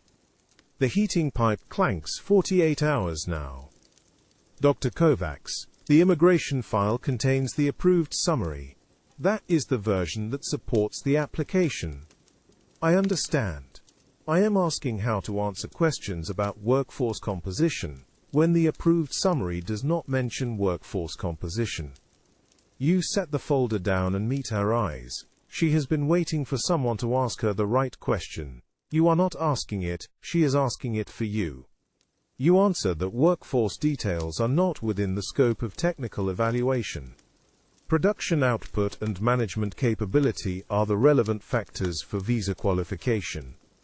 Labor sourcing is a historical matter outside the immigration assessment. She nods once. That is what I thought you would say. Is there a problem with that answer? No, it is accurate. It is also the answer I will give if Colonel Gruber asks me the same question next week. She picks up the folder from your desk and turns toward the door. Before she opens it, she stops. I saw the missing pages before they disappeared, Captain. I said nothing. I have been doing exceptional work while waiting for someone to ask me the right question. You have not asked it. I do not think you will. She opens the door and leaves. The hallway is quiet. The file cabinet sits against the wall with its lock engaged, and its contents arranged in the order that makes the program possible. You return Rudolph's file to the cabinet and lock the drawer. Somewhere in the building, Dr. Kovacs is drafting a response to the immigration officer that describes production output without describing the production conditions. The response will be accurate. It will be approved. It will become part of the record that determines whether Arthur Rudolph becomes an American citizen, or remains a person without a country waiting in a displaced persons facility for a decision that has already been made. The decision was made in 1945. You are maintaining it in 1946. The difference is a matter of dates, not function. The clock on the wall reads 1700 hours. The office is quieter now than it was this morning. Most of the administrative staff left an hour ago. You sit at your desk with Shell's file open in front of you. The missing 3 pages are still missing. The photograph in SS uniform is still there. The notation that reads "Nimes expedite director approval required" is still in the upper right corner. You have not moved the file in 40 minutes.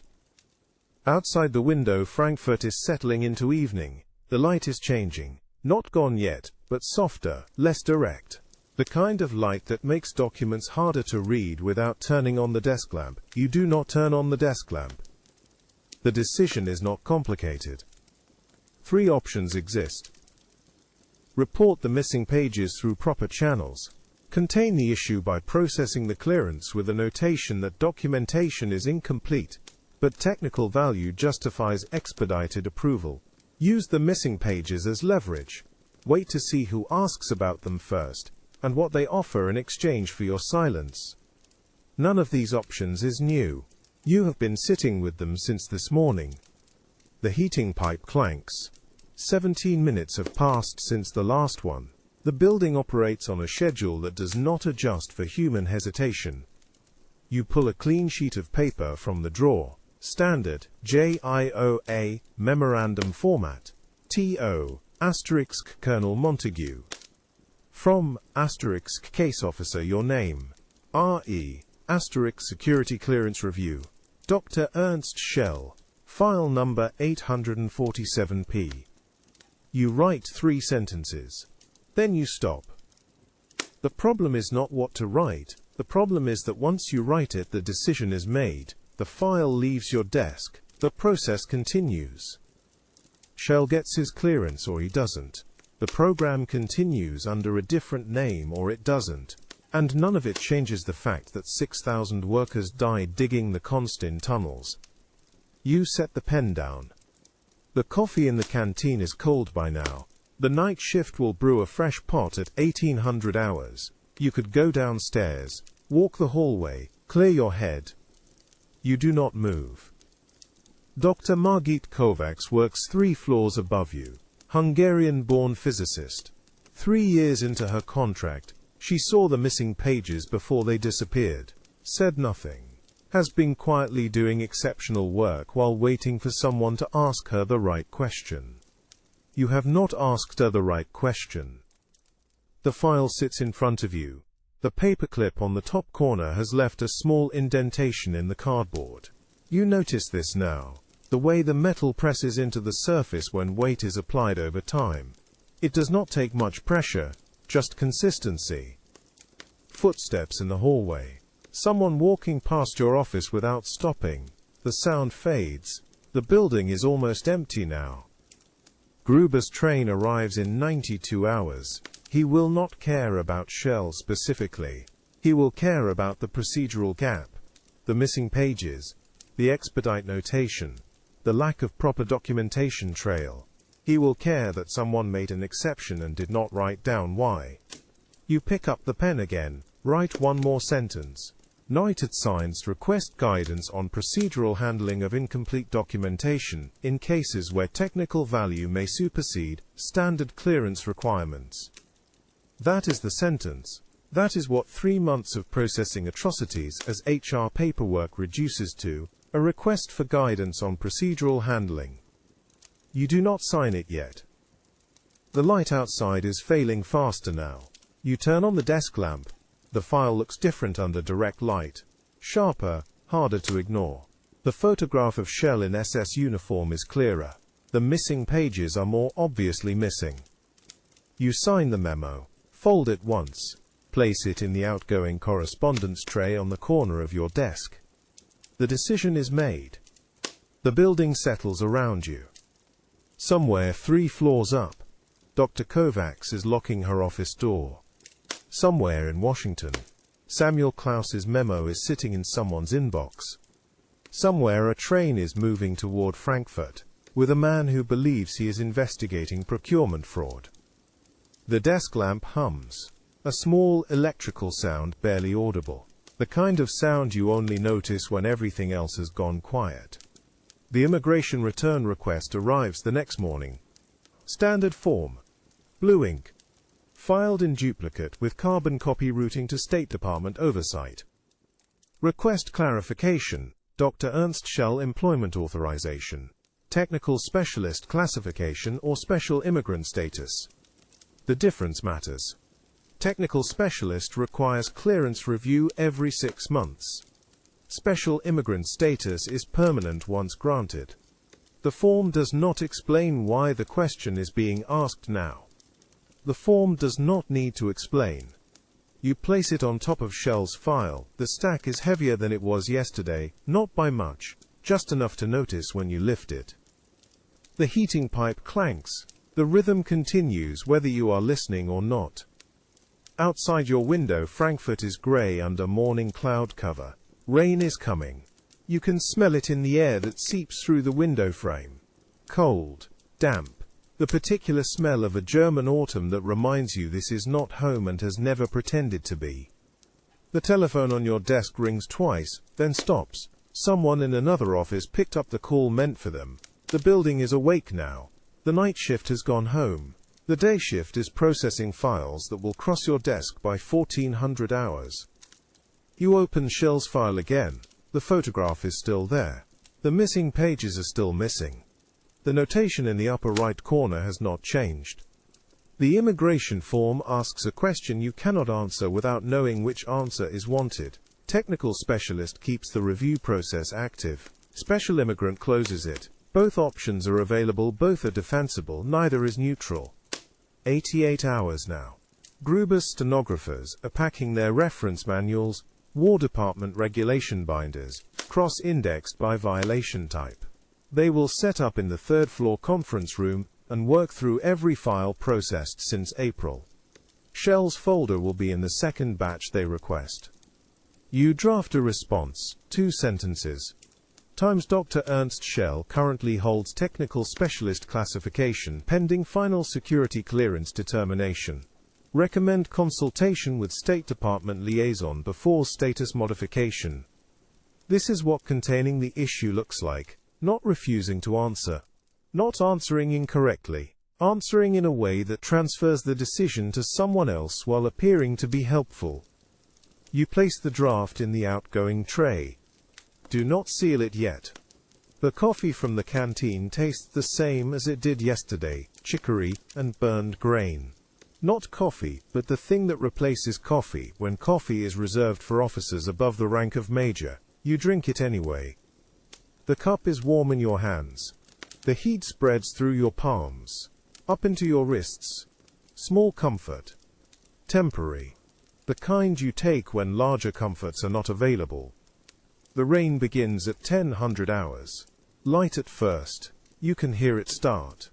Individual drops on the window glass. Then more. Then a steady whisper that does not stop. The kind of rain that will last all day. The heating pipe clanks. 17 minutes have passed. Your hands are tired. Not from typing. From holding the pen too tightly when you write. The muscle between thumb and forefinger aches. You set the pen down and flex your hand. The ache remains. Colonel Montague's office is 2 floors up. He has not responded to yesterday's memo. He will not respond today. The memo sits in his inbox behind 12 others that arrived before yours. Procedural handling is not urgent until it becomes urgent. You close Shell's file. Place it in the center of your desk where you can see it. The folder is darker than it was 3 months ago. The cardboard has absorbed oil from your hands, dust from the air, the particular grime that accumulates on things people touch every day. The rain continues. The heating pipe will clank again in 17 minutes. The folder without a paperclip arrives at 1500 hours. No routing slip. No filing notation. Just a plain manila folder placed on your desk while you were at lunch. You recognize the handwriting on the tab. Dr. Margit Kovacs. Neat block letters. No first name, no file number. Inside, 3 pages. Typed on thin paper that tears if you handle it wrong. The pages that were missing from Shell's file. You do not touch them yet. The pages are documentation of Shell's transfer from Peenemünde to the Bavarian facility in January 1945. Personnel assignment. Chain of command. The signature at the bottom of the 3rd page belongs to Arthur Rudolph, operations director at Mittelwerk, the man who managed the production line where prisoners built rockets until approximately 1/3 of them died. The pages were not missing by accident. You sit with this information for 3 minutes. The clock on the wall ticks. The heating pipe does not clank. The 17-minute interval has not passed yet. The building is quiet in the way buildings are quiet in mid-afternoon when everyone is working and no one is moving. Dr. Kovacs did not include a note. Did not include an explanation, just returned the pages and walked away. 72 hours now, Gruber is boarding his transport in Washington. The compliance audit protocol requires original documents, not summaries. He will compare Shell's submitted immigration paperwork against the source file. If the pages are missing, procedural violation. If the pages appear after being missing, evidence of tampering. If the pages were never missing, your memo from yesterday becomes a false report. There is no option that does not leave a mark. You place the 3 pages in Shell's file where they belong. The documentation is now complete. The chain of custody is traceable. The signature at the bottom of the 3rd page is legible. Nothing has changed except now the file contains evidence that someone removed pages and someone else returned them without explanation. The paper feels thin between your fingers, wartime stock, wood pulp and cotton rag, whatever the supply chain could provide. It yellows faster than pre-war paper. In 5 years this page will be brown at the edges, in 10 it will crack when you unfold it. You close the folder, place the paperclip back on the top corner. Feel the small resistance as the metal presses into cardboard. The decision you made last night no longer applies. The memo you wrote is still in the outgoing tray, unsigned. The immigration form is still unanswered. But the file is complete now, and a complete file requires a different decision than an incomplete one. You pull both documents from the outgoing tray. Place them in the folder with Shell's file. Lock the folder in the bottom drawer of your desk. The program will continue under a different name. Shell will get his clearance. The missing pages will never be mentioned in any official report. And somewhere in this building, Dr. Margit Kovacs is doing exceptional work. While waiting for the next question she will not answer directly. Outside, the rain has started, light at first, the kind that darkens pavement without pooling. You can hear it against the window, steady, patient, the sound of water that knows it has all night. The lamp on your desk flickers once. The building's electrical system is older than the occupation. Some days it holds, some days it cuts out for 20 minutes, and you finish your work by daylight. Or not at all. Today it holds. The classified file returns to the vault at 1700 hours, and the weight of it is different now than it was this morning. Not heavier in the physical sense, but requiring a different kind of attention when you slide it back into its designated slot between Schuster and Schwartz. The lock turns with the smooth precision of a mechanism that has never failed, and the sound it makes is the sound of a decision being filed rather than made. Your hands are steady when you turn the key. They have been steady all day. But now, standing in the vault's cold fluorescent light with the door still open and the rows of folders visible in their precise alphabetical order, you notice the faint tremor that begins in your fingers and travels up through your wrist to settle somewhere in the tendons of your forearm. It is not visible, it would not show on film, but you feel it the way you feel the temperature drop when you step from sunlight into shadow. The tremor is not fear. You have learned to distinguish between the physical sensations that accompany different kinds of awareness. This is the body's response to a task completed under conditions that required sustained attention to detail, while simultaneously not examining the larger pattern that the details create. It is the specific fatigue of a mind that has spent 8 hours making sure every sentence in a security clearance summary matches the authorized narrative, while the original documents, the ones that do not match, sit in a different file in a different cabinet, under a different classification level. You close the vault door. The tremor stops when you release the handle. The hallway outside is empty in the way buildings become empty at the end of the administrative day, when the clerks and typists have gone home but the night shift has not yet arrived. Your footsteps echo against linoleum that was installed in 1944 and has not been replaced. Somewhere above you, a heating pipe makes its 17-minute sound. You do not check your watch to confirm the interval.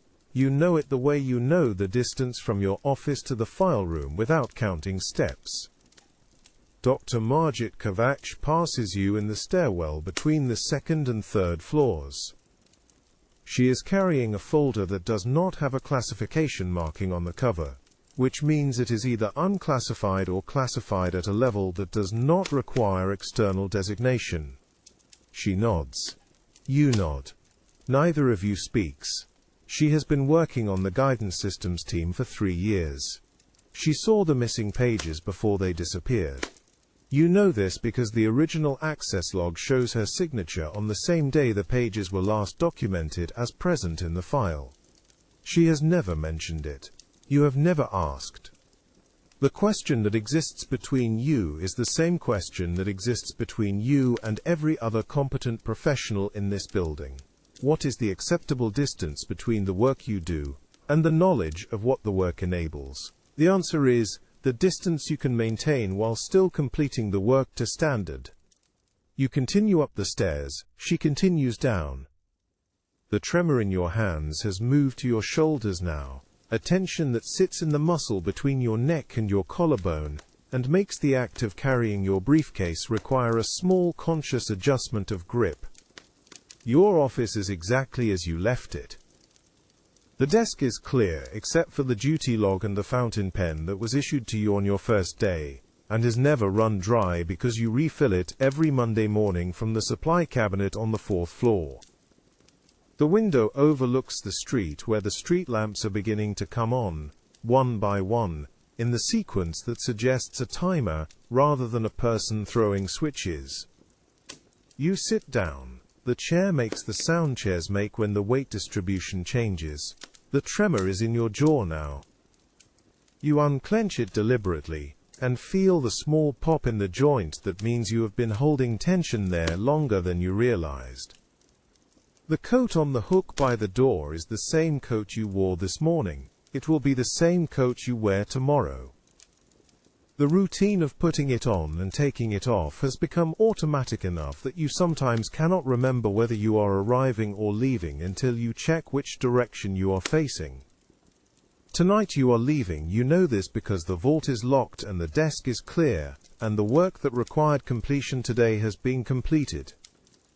What remains, the work that will require completion tomorrow, is filed in the cabinet under tomorrow's date, and thinking about it now would be a violation of the boundary between professional efficiency and the kind of anticipatory processing that prevents rest. You stand, put on the coat, turn off the desk lamp, lock the office door behind you. The tremor follows you down the stairs and out into the October evening, where the air is cold enough to see your breath, and the street lamps cast shadows that do not move. It is not fear. It is not guilt. It is the body's awareness that it has been holding a position that requires muscular tension for longer than the muscles were designed to hold it, and now that the position is no longer required, the tension is releasing in small involuntary increments that feel like weakness, but are actually the return to a neutral state. By the time you reach your quarters, the tremor has faded to a background hum that you carry in your sternum, like the memory of a sound that has stopped, but whose echo remains in the walls. The morning brings a telegram from Fort Bliss, Texas, delivered to your desk at 08:30 by a clerk who does not wait for a signature before leaving. The paper is the thin yellow stock used for communications that are official but not urgent, and the text is brief enough to read in the time it takes to unfold it once. Shell Transit approved, stop departure scheduled, 04 NOV stop, confirmation your office by 01 NOV stop. You set it down beside the fountain pen, and look at it for a moment without touching it again. The date is October 28th. You have 4 days to provide confirmation of a decision that was made 6 weeks ago in a conversation you did not have with a person whose name does not appear in any memo you have written. The smell of coffee reaches your office from somewhere down the hall, chicory and burned grain, the occupation substitute that has become the default because actual coffee is still reserved for officers above the rank of major. You do not drink it anymore. You stopped 3 months ago when you realized the taste was no longer registering as unpleasant but simply as the taste of morning, which meant your baseline for acceptable had shifted in a way you had not consciously authorized. The telegram does not require a response in writing, it requires a confirmation, which is a different administrative category. Confirmation can be delivered by telephone to the duty officer at Fort Bliss, who will record it in the transit log without asking questions about the basis for the confirmation or the review process that preceded it. The system is designed to function without requiring participants to verify anything except that the proper sequence of approvals has occurred. You pick up the telephone, dial the operator, wait for the connection to Fort Bliss. The line clicks twice, then rings 4 times before someone answers. Transit Coordination, Lieutenant Moss. JOA Frankfurt, confirming Shell Transit approval for departure November 4th. Personnel file number. You read it from the telegram. The lieutenant repeats it back. There is the sound of a typewriter in the background, then silence, then the typewriter again. Confirmed. Anything else? No. Thank you. The line disconnects. The entire exchange took 45 seconds. You hang up the telephone and make a notation in the duty log. Shell Transit confirmed per Fort Bliss request, the 28th of October 1946, 08:35 hours. The notation is accurate. It does not mention that the file you confirmed for transit contains a security clearance summary that was revised from the original assessment, or that the revision was performed using a process that is not documented in any manual you have access to, or that the original assessment, the one written by an Army Counterintelligence Corps officer in May 1945, concluded that Shell should not be cleared for work of a classified nature due to his rank in the SS, and his direct supervision of forced labor at a facility where prisoners died at a rate that exceeded industrial accident norms. The notation is what the system requires. The system does not require commentary on the relationship between the notation and the facts that preceded it. Outside your window, Frankfurt is moving into the rhythm of a Thursday morning. Trucks delivering supplies to the administrative buildings. Personnel walking between offices. The ordinary function of an occupation that has settled into routine. You watch it for a moment, then turn back to the desk where the next file is waiting. The name on the folder is one you recognize, not from this program, from before. You open it slowly, and the tremor returns to your hands. The last file closes at 1600 hours, and the sound it makes is the sound of a folder meeting a desk with nothing left to add. You have reviewed 11 files today. 6 were routine. 3 required notation. 2 required calls to confirm transit details that were already approved by offices whose authority exceeds your clearance level to question. The 11th was the one you recognized. You do not write a summary of the day's work. The duty log contains the required entries, times, file numbers, confirmations made. The summary that would explain what the entries mean in aggregate is not part of the format. The format assumes that the meaning is self-evident to anyone with the clearance to read the log, and that anyone without the clearance does not require the meaning explained. Your coat is on the hook. The desk is clear. The vault has been locked since 1500 hours, when you returned the last file, and turned the key and heard the mechanism engage, with the precision of a system that has never failed, because failure is not designed into the mechanism. You stand. The chair makes its sound. The office is darker now than it was this morning. The sun has moved behind the building across the street, and the angle of the light coming through the window is shallow enough that it no longer reaches your desk. You do not turn on the lamp. The walk from the desk to the door does not require illumination. In the hallway, the heating pipe clanks. 17 minutes since the last clank. You have stopped checking your watch to confirm. The interval has become part of the building's rhythm, reliable as a heartbeat, and you move through it the way you move through all the other reliable patterns that make the work possible. The vault that locks, the telephone that connects, the transit confirmations that are recorded without requiring explanation. The stairwell is empty. Your footsteps echo in the specific way that means no one else is using the stairs at this moment. By the time you reach the ground floor, the administrative staff will have left for the day, and the night shift will not yet have arrived, and the building will be in the brief state of suspension that exists between the day's work ending and the night's work beginning. You pass the office where Samuel Klaus works when he is not in Washington. The door is closed, the light is off. He left 3 days ago for a meeting that was described in the departure log as State Department consultation, and has not returned. You do not know whether he will return.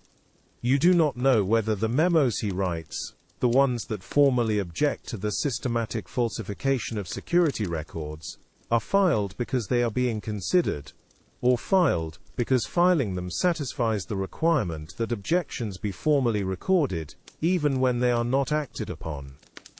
You do not ask. The boundary between your function and his function is clear. He documents the contradictions, you process the files, the system continues. Outside, the air is cold enough that your breath becomes visible in the space between the building and the street. The street lamps are on. The sky is the particular shade of grey that precedes evening in October, when the darkness arrives incrementally rather than all at once. You button your coat. Turn toward the direction of your quarters. Begin walking. The tremor is gone now.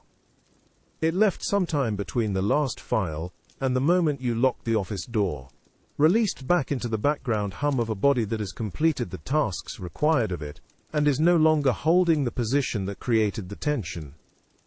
By the time you reach your quarters, the day has separated into its component parts, the files reviewed, the confirmations made, the log entries written. Each part complete, each part filed. Nothing left to carry, except the knowledge that tomorrow the work will begin again, with a new stack of files, and a new set of confirmations, and the same sequence of tasks performed with the same attention to detail, that does not require you to examine the pattern the details create. You unlock the door, step inside, close it behind you. The room is dark. You do not turn on the light immediately. You stand in the darkness for a moment, feeling the weight of the day settle into your shoulders and your hands, and the place behind your eyes where exhaustion lives when it is not being actively managed. Then you reach for the lamp, turn it on. Begin the evening routine that will carry you from wakefulness to sleep, without requiring any decision more complicated than the order in which you remove your shoes. The work is done. Tomorrow it will begin again. Tonight, there is only the narrow space between the end of one day and the beginning of the next, and the breath you take in that space is your own. The file cabinet key sits in your palm, small, cold, the kind of object that should weigh nothing but doesn't. You slide the drawer shut. The sound is metal meeting metal, clean, final, the kind of sound that marks the end of a day's work without announcing it. Around you, the building has gone quiet. The stenographer on the second floor left an hour ago. The duty officer's light went out at 1700 hours. You heard his footsteps on the stairs, counted them without meaning to, the way you count things now because counting is easier than thinking about what you are counting. The key turns, the lock engages, click. You stand there for a moment, hand still on the cabinet handle, waiting for something that does not arrive. No telegram. No courier. No knock at the door with a folder marked urgent. Just the evening settling into the building the way it always does. Slowly, without drama, as though the building itself is exhaling after holding its breath all day. On your desk, tomorrow's delivery stack. 16 files. You know without checking that at least 3 of them will require the same administrative revision you performed today. The same careful adjustment of dates, the same deliberate omission of certain facility names, the same footnote indicating that original documentation was damaged during transport and has been reconstructed from available secondary sources. The footnote is technically accurate. The secondary sources are the revised files themselves. This is how the system works. You revise the file. The file becomes the source. The source supports the revision. It is efficient. It is internally consistent. It is a closed loop that requires no external verification, because the external verification would point back to the file you just locked in the cabinet.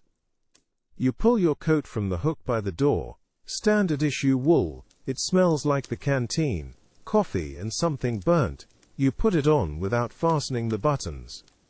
Outside, the temperature has dropped. You felt it earlier when you walked to Building 7. You will feel it again now. The hallway is empty. Your footsteps echo in a way they do not during the day, when the building is full of people who do not look at each other, when they pass in corridors. At night, the echo is just an echo. No one is here to hear it or not hear it. You reach the stairwell. Your hand finds the railing without thinking. Cold metal. You descend. At the bottom, the exit door. Beyond it, Frankfurt. The city has lights now. More than last winter, fewer than 2 winters ago. You push the door open. The cold hits your face first, then your hands. You should have fastened the coat. You do not fasten the coat. The walk to your quarters takes 11 minutes. You know this because you have timed it, not deliberately but through repetition. 11 minutes is long enough for the day to become the evening, and short enough that you do not have to think about what you are walking toward. Just walking. 1 foot. Then the other. Above you, the sky is clear. Stars. The kind of night where you can see them without effort. You think about the scientists at Fort Bliss, the ones who arrived 3 months ago, and are already calculating trajectories, already sketching designs for rockets that will go higher than the V2 ever did. They use the stars for navigation. They reduce the night sky to a problem of angles and velocities. This is their function. This is what you cleared them to do. You do not look up. Your quarters are ahead, a single light in the window. You left it on this morning, because leaving a light on is easier than returning to a dark room. You reach the door.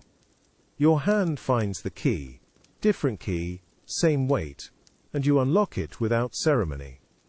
Inside, the stove has gone cold. You will light it later, or you will not. The decision feels distant, like something that belongs to a version of yourself that exists after you sit down.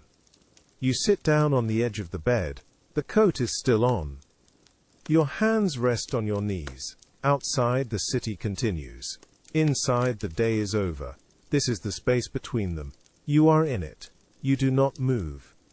The coat hangs on the hook. You stood in front of it for a moment this morning, deciding whether the cold required it. It did. It does now. Your arms find the sleeves. The wool is rough against your wrists. You do not fasten the buttons. This is deliberate.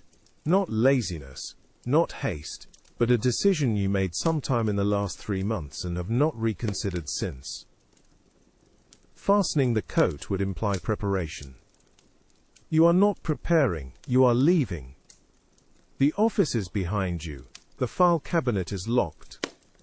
The desk is clear except for tomorrow's stack, which will become today's stack when you return, though return feels like a word for something voluntary, and this is not voluntary. This is the shape your life has taken.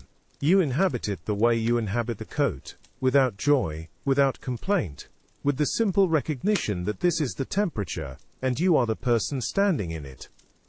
The door closes behind you. You do not lock it. Nothing in that room is worth stealing. The files are in the cabinet. The cabinet is locked. The key is in your pocket, where it lives now, a small iron presence you carry from the office to your quarters and back again. You have stopped noticing it, except in moments like this, when you are aware of your body as a collection of weights, coat, key, the tiredness behind your eyes, that has been there since the telegram arrived 4 days ago, and has not lifted. 52 hours ago Colonel Gruber was a name in a memo. Now he is a person with arrival time and a stenographer, and a list of files he will request. You do not know which files, you know he will request them. This is enough to make the walk back to quarters feel longer than 11 minutes, though it is not longer. Time does not change, only your awareness of it. Your footsteps on the stairs are the only sound. The building is empty now. The administrative staff leaves at 1700. The duty officer leaves at 1800, unless there is a situation requiring his attention. And tonight there is no situation. Or if there is a situation, it is one that does not require his attention, which is the same thing from his perspective. From your perspective, the situation is ongoing. It has been ongoing since the first file crossed your desk in the spring of 1946, and will continue to be ongoing until you are reassigned or the program ends, or you stop noticing the difference between what the files say and what the files said before you revised them. You push open the exit door. The cold is immediate, not brutal, just present, the way the key in your pocket is present. You could fasten the coat now. You do not fasten the coat. The street is empty. Frankfurt at night is a city of shadows and scattered lights, a place that looks more like itself in darkness than it does during the day, when the reconstruction crews are working, and the jeeps are moving, and the occupation pretends to be something other than what it is. At night, the pretending stops. The city is cold and broken, and yours to walk through without encountering anyone who might ask where you are going or why. You are going to your quarters. You are going there because the workday is over. This is not complex. Ahead, a single street light. You pass beneath it. Your shadow stretches long, then disappears as you move beyond the light's reach. This happens every night. You do not look back to see if the shadow reappears. It does. You know this. Your hands are in your pockets. Your breath makes small clouds. The stars are out. The same stars the scientists at Fort Bliss use for their calculations. Though you are not calculating anything, you are walking. The rhythm of it is enough. Left foot, right foot, the sound of your boots on the pavement. The door to your quarters is ahead. You do not hurry toward it. The hallway is longer than it was this morning. Not physically. Physically, it is the same 42 feet from the stairwell to the door, the same 6 doors on the left, the same 4 on the right, the same overhead bulbs spaced too far apart to eliminate the shadows between them. But now, at the end of the day, with the file cabinet locked and the coat on and the key in your pocket, the hallway feels like a distance you are crossing, rather than a space you are occupying. Your footsteps echo. This is new. During the day, the hallway absorbs sound, conversations, typewriters, the opening and closing of doors. At night, the sound has nowhere to go except back to you. Step, echo, step, echo. The rhythm is mechanical. You are aware of it without being bothered by it. This is the sound of leaving. The walls are plaster, painted the particular shade of institutional beige that exists only in occupied buildings and government offices. You do not look at them, you have looked at them enough, they do not change. Your hand finds the railing at the top of the stairs, cold, metal. The same railing you touched this morning on the way up, though morning feels like a week ago rather than 12 hours. You descend. Each step is deliberate, not slow, deliberate. There is a difference. Slow implies reluctance. This is not reluctance. This is the speed at which you move now, the speed of someone who has learned that hurrying accomplishes nothing, except arriving sooner at the next thing that must be done. At the bottom, the exit door. Beyond it, the cold. You can feel it even before you push the door open, a presence on the other side of the threshold. You push. The door swings. The cold arrives. Outside, Frankfurt continues without you. The city does not stop when you lock your office. It does not pause when you walk through it. It simply is. The way the file cabinet is. The way the files inside it are. Objects in space, performing their function, indifferent to your awareness of them. You walk. The street is empty except for a jeep 2 blocks away, moving slowly, headlights cutting through the darkness in a way that makes the darkness feel thicker where the light is not. You do not wave. The jeep does not stop. This is correct. Your quarters are 6 blocks from the office. You know this not because you counted, but because counting happened anyway, the way breathing happens, the way your heart continues whether you think about it or not. 6 blocks. 11 minutes. These are facts. They do not comfort you, they do not disturb you, they are simply true. You pass a streetlight. Your shadow appears on the pavement. Long, thin, moving at the same speed you are moving. You do not look at it. Looking would require stopping, and stopping would require a reason, and you do not have a reason. You are walking to your quarters because the day is over. This is sufficient. The key in your pocket is a small weight, not heavy, just present. You have carried it for so long now that its absence would feel stranger than its presence. This is what habit is. The conversion of weight into neutrality, the transformation of a thing you must carry into a thing you no longer notice until you reach for it and find it exactly where you left it. Ahead, the door to your quarters. A single light in the window. The light you left on this morning because coming home to darkness is harder than leaving a light burning for 12 hours. This is wasteful. This is permitted. You reach the door. Your hand finds the key. Different key. Same pocket. You unlock the door. It opens. Inside, the stove is cold. You will light it.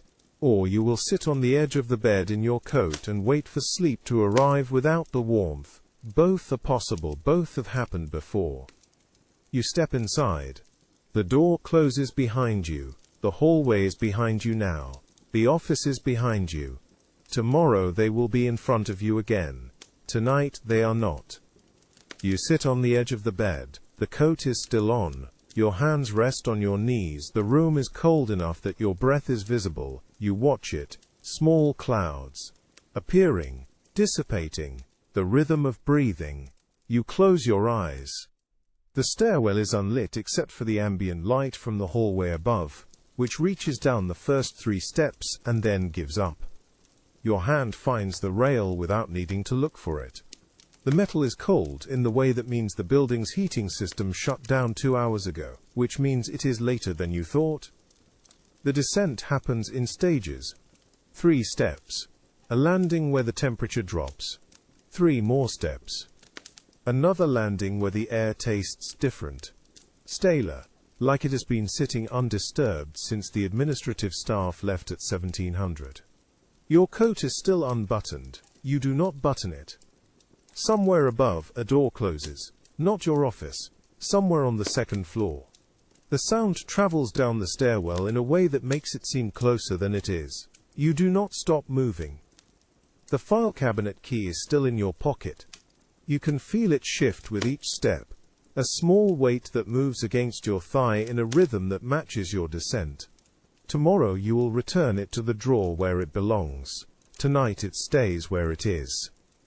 At the bottom of the stairwell the air is noticeably colder. The exit door is 30 feet ahead, marked by a small rectangular window that shows the street beyond. Empty, lit by a single lamp that casts more shadow than light. You walk toward it without hurrying. Your breath does not mist in the air, but it is close. Another week, and it will. Another month, and the walk from the office to your quarters will require gloves. You do not own gloves yet. You will need to requisition them from supply, which means filling out a form, which means another piece of paper added to the stack of paper that constitutes the material infrastructure of occupation. The building settles around you. Wood contracting, pipes cooling, the small sounds of a structure returning to itself after the day's activity. Your footsteps are careful on the concrete floor, which is worn smooth in the center, where thousands of other footsteps have passed, rougher at the edges, where the stone still holds its original texture. Somewhere in the walls, water moves through pipes that were installed before the war. The sound is faint but present, a reminder that the building contains systems that operate whether you are aware of them or not. The heating may be off, but the plumbing runs all night, carrying what needs to be carried from one place to another without announcement. You reach the exit. Your hand touches the door's push bar. The metal is colder than the railing was. Outside, the street lamp continues its work of converting electricity into light that no one is using. The street is empty. It has been empty for hours. It will remain empty for hours more. The door opens outward. You push it with your shoulder because your hands are in your pockets, and the cold air meets you like a threshold crossed. Frankfurt at night in late October smells like coal smoke and wet stone. The street lamp flickers once but does not go out. The street is empty in both directions. Too late for the evening shift change. Too early for the night crews who maintain the infrastructure of a city that is still deciding what it will become. Your quarters are 6 blocks east. A walk you have made often enough that your feet know the route without requiring navigation. The pavement is uneven where bomb damage was repaired with whatever materials were available at the time. You step over a seam where 2 different kinds of stone meet at a height difference of 3 inches. The repair was competent, but not precise. It will last until someone decides it is worth doing properly. A window on the 2nd floor of the building to your left is lit. Someone is still awake. You do not look up to see who. The rhythm of your footsteps is the only sound except for the distant hum of a generator running somewhere beyond the next block. Your coat hangs open. The cold reaches your chest but does not require a response. You are moving. Movement generates its own warmth. At the corner, you turn right without pausing to confirm the street name. The lamp here is out entirely, which means the next 2 blocks happen in darkness broken only by whatever light escapes from the buildings you pass. Most of the windows are dark. The ones that are lit show the yellow glow of candles or oil lamps. Electricity rationed to essential services only after 2200 hours. The file cabinet key shifts in your pocket again. You reach in and hold it still. The metal is body warm now. You let it go and it settles back into place. A cat crosses the street ahead of you, moving without concern for your presence. It disappears into an alley between two buildings that were once something else, and are now just structures waiting to be reassigned. The city is full of spaces like that, functional but unnamed, serving purposes that have not yet been officially documented. You pass a bakery that will open in 4 hours. The smell of yesterday's bread is still faintly present in the air near the doorway. You do not stop. The wind picks up for a moment, carrying with it the scent of the river 2 blocks south. The Main is cold this time of year, its surface smooth and dark under whatever moonlight penetrates the cloud cover. You have not seen the river in 3 days. You do not need to see it to know it is there, moving through the city in the same direction it has always moved, indifferent to borders and occupations and the files locked in cabinets throughout the administrative district. Your shadow stretches long when you pass beneath the one working street lamp on this block, then disappears entirely when you move beyond its reach.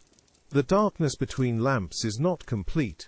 There is ambient light from the city itself, a faint urban glow that never entirely vanishes even in the deepest hours of night. 2 blocks from your quarters now. The buildings here are residential, their facades showing less damage than the structures closer to the river. Someone has planted window boxes on a 3rd-floor ledge, though whatever grew there has long since died back for winter.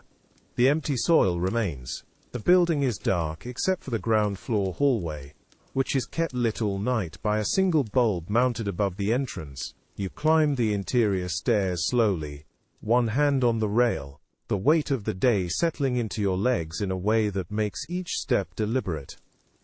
The hallway on the 3rd floor is silent. 4 doors on the left, 3 on the right. Yours is the second on the left. The key is in your pocket with the file cabinet key. You retrieve both and separate them by touch. 1 brass, 1 steel. The door opens into darkness. You do not reach for the light switch immediately. The room's shape is known. Bed to the right, desk straight ahead beneath the window, chair. Small heating stove in the corner that you will light in a moment but not yet. You close the door. The sound of it latching is final in a way that marks the end of movement. You are here. There is nowhere else to go tonight. The coat comes off. You drape it over the back of the chair without precision. The file cabinet key and your quarters key go on the desk, placed side by side with a small metallic sound that is the last deliberate action of the day. The heating stove requires 3 steps. Open the grate, add coal from the scuttle beside it, light the kindling that sits ready from this morning. You do this without thinking. The match flares, the kindling catches, the coal begins its slow conversion to warmth. You sit on the edge of the bed without removing your shoes. The stove ticks as the metal expands. The room is still cold, but the promise of warmth is present now, building in the corner and spreading outward in a way that will reach you soon but has not yet. Your hands rest on your knees. The tremor from earlier is gone. Your breath is steady. Outside, Frankfurt continues, in whatever form Frankfurt takes at this hour. Generators running, night shifts changing, files waiting in locked cabinets for morning. You do not think about the files. You do not think about Gruber or Klaus or Shell or the 3 missing pages. You do not think about the salt mine or the tunnels or the names that will appear on immigration paperwork with histories revised to make them acceptable. You think about nothing. The room is warmer now. You remove your shoes. You lie down without pulling back the covers. The pillow is cold against your cheek for a moment and then it is not. Somewhere in the building, someone coughs once and then is silent. The heating stove ticks. Your breath slows. The darkness is complete and without edges. There is no difference between closing your eyes and keeping them open. You are aware of your body as weight distributed across the mattress. And then you are aware of warmth. And then you are aware of nothing except the specific quality of silence that belongs to a city sleeping.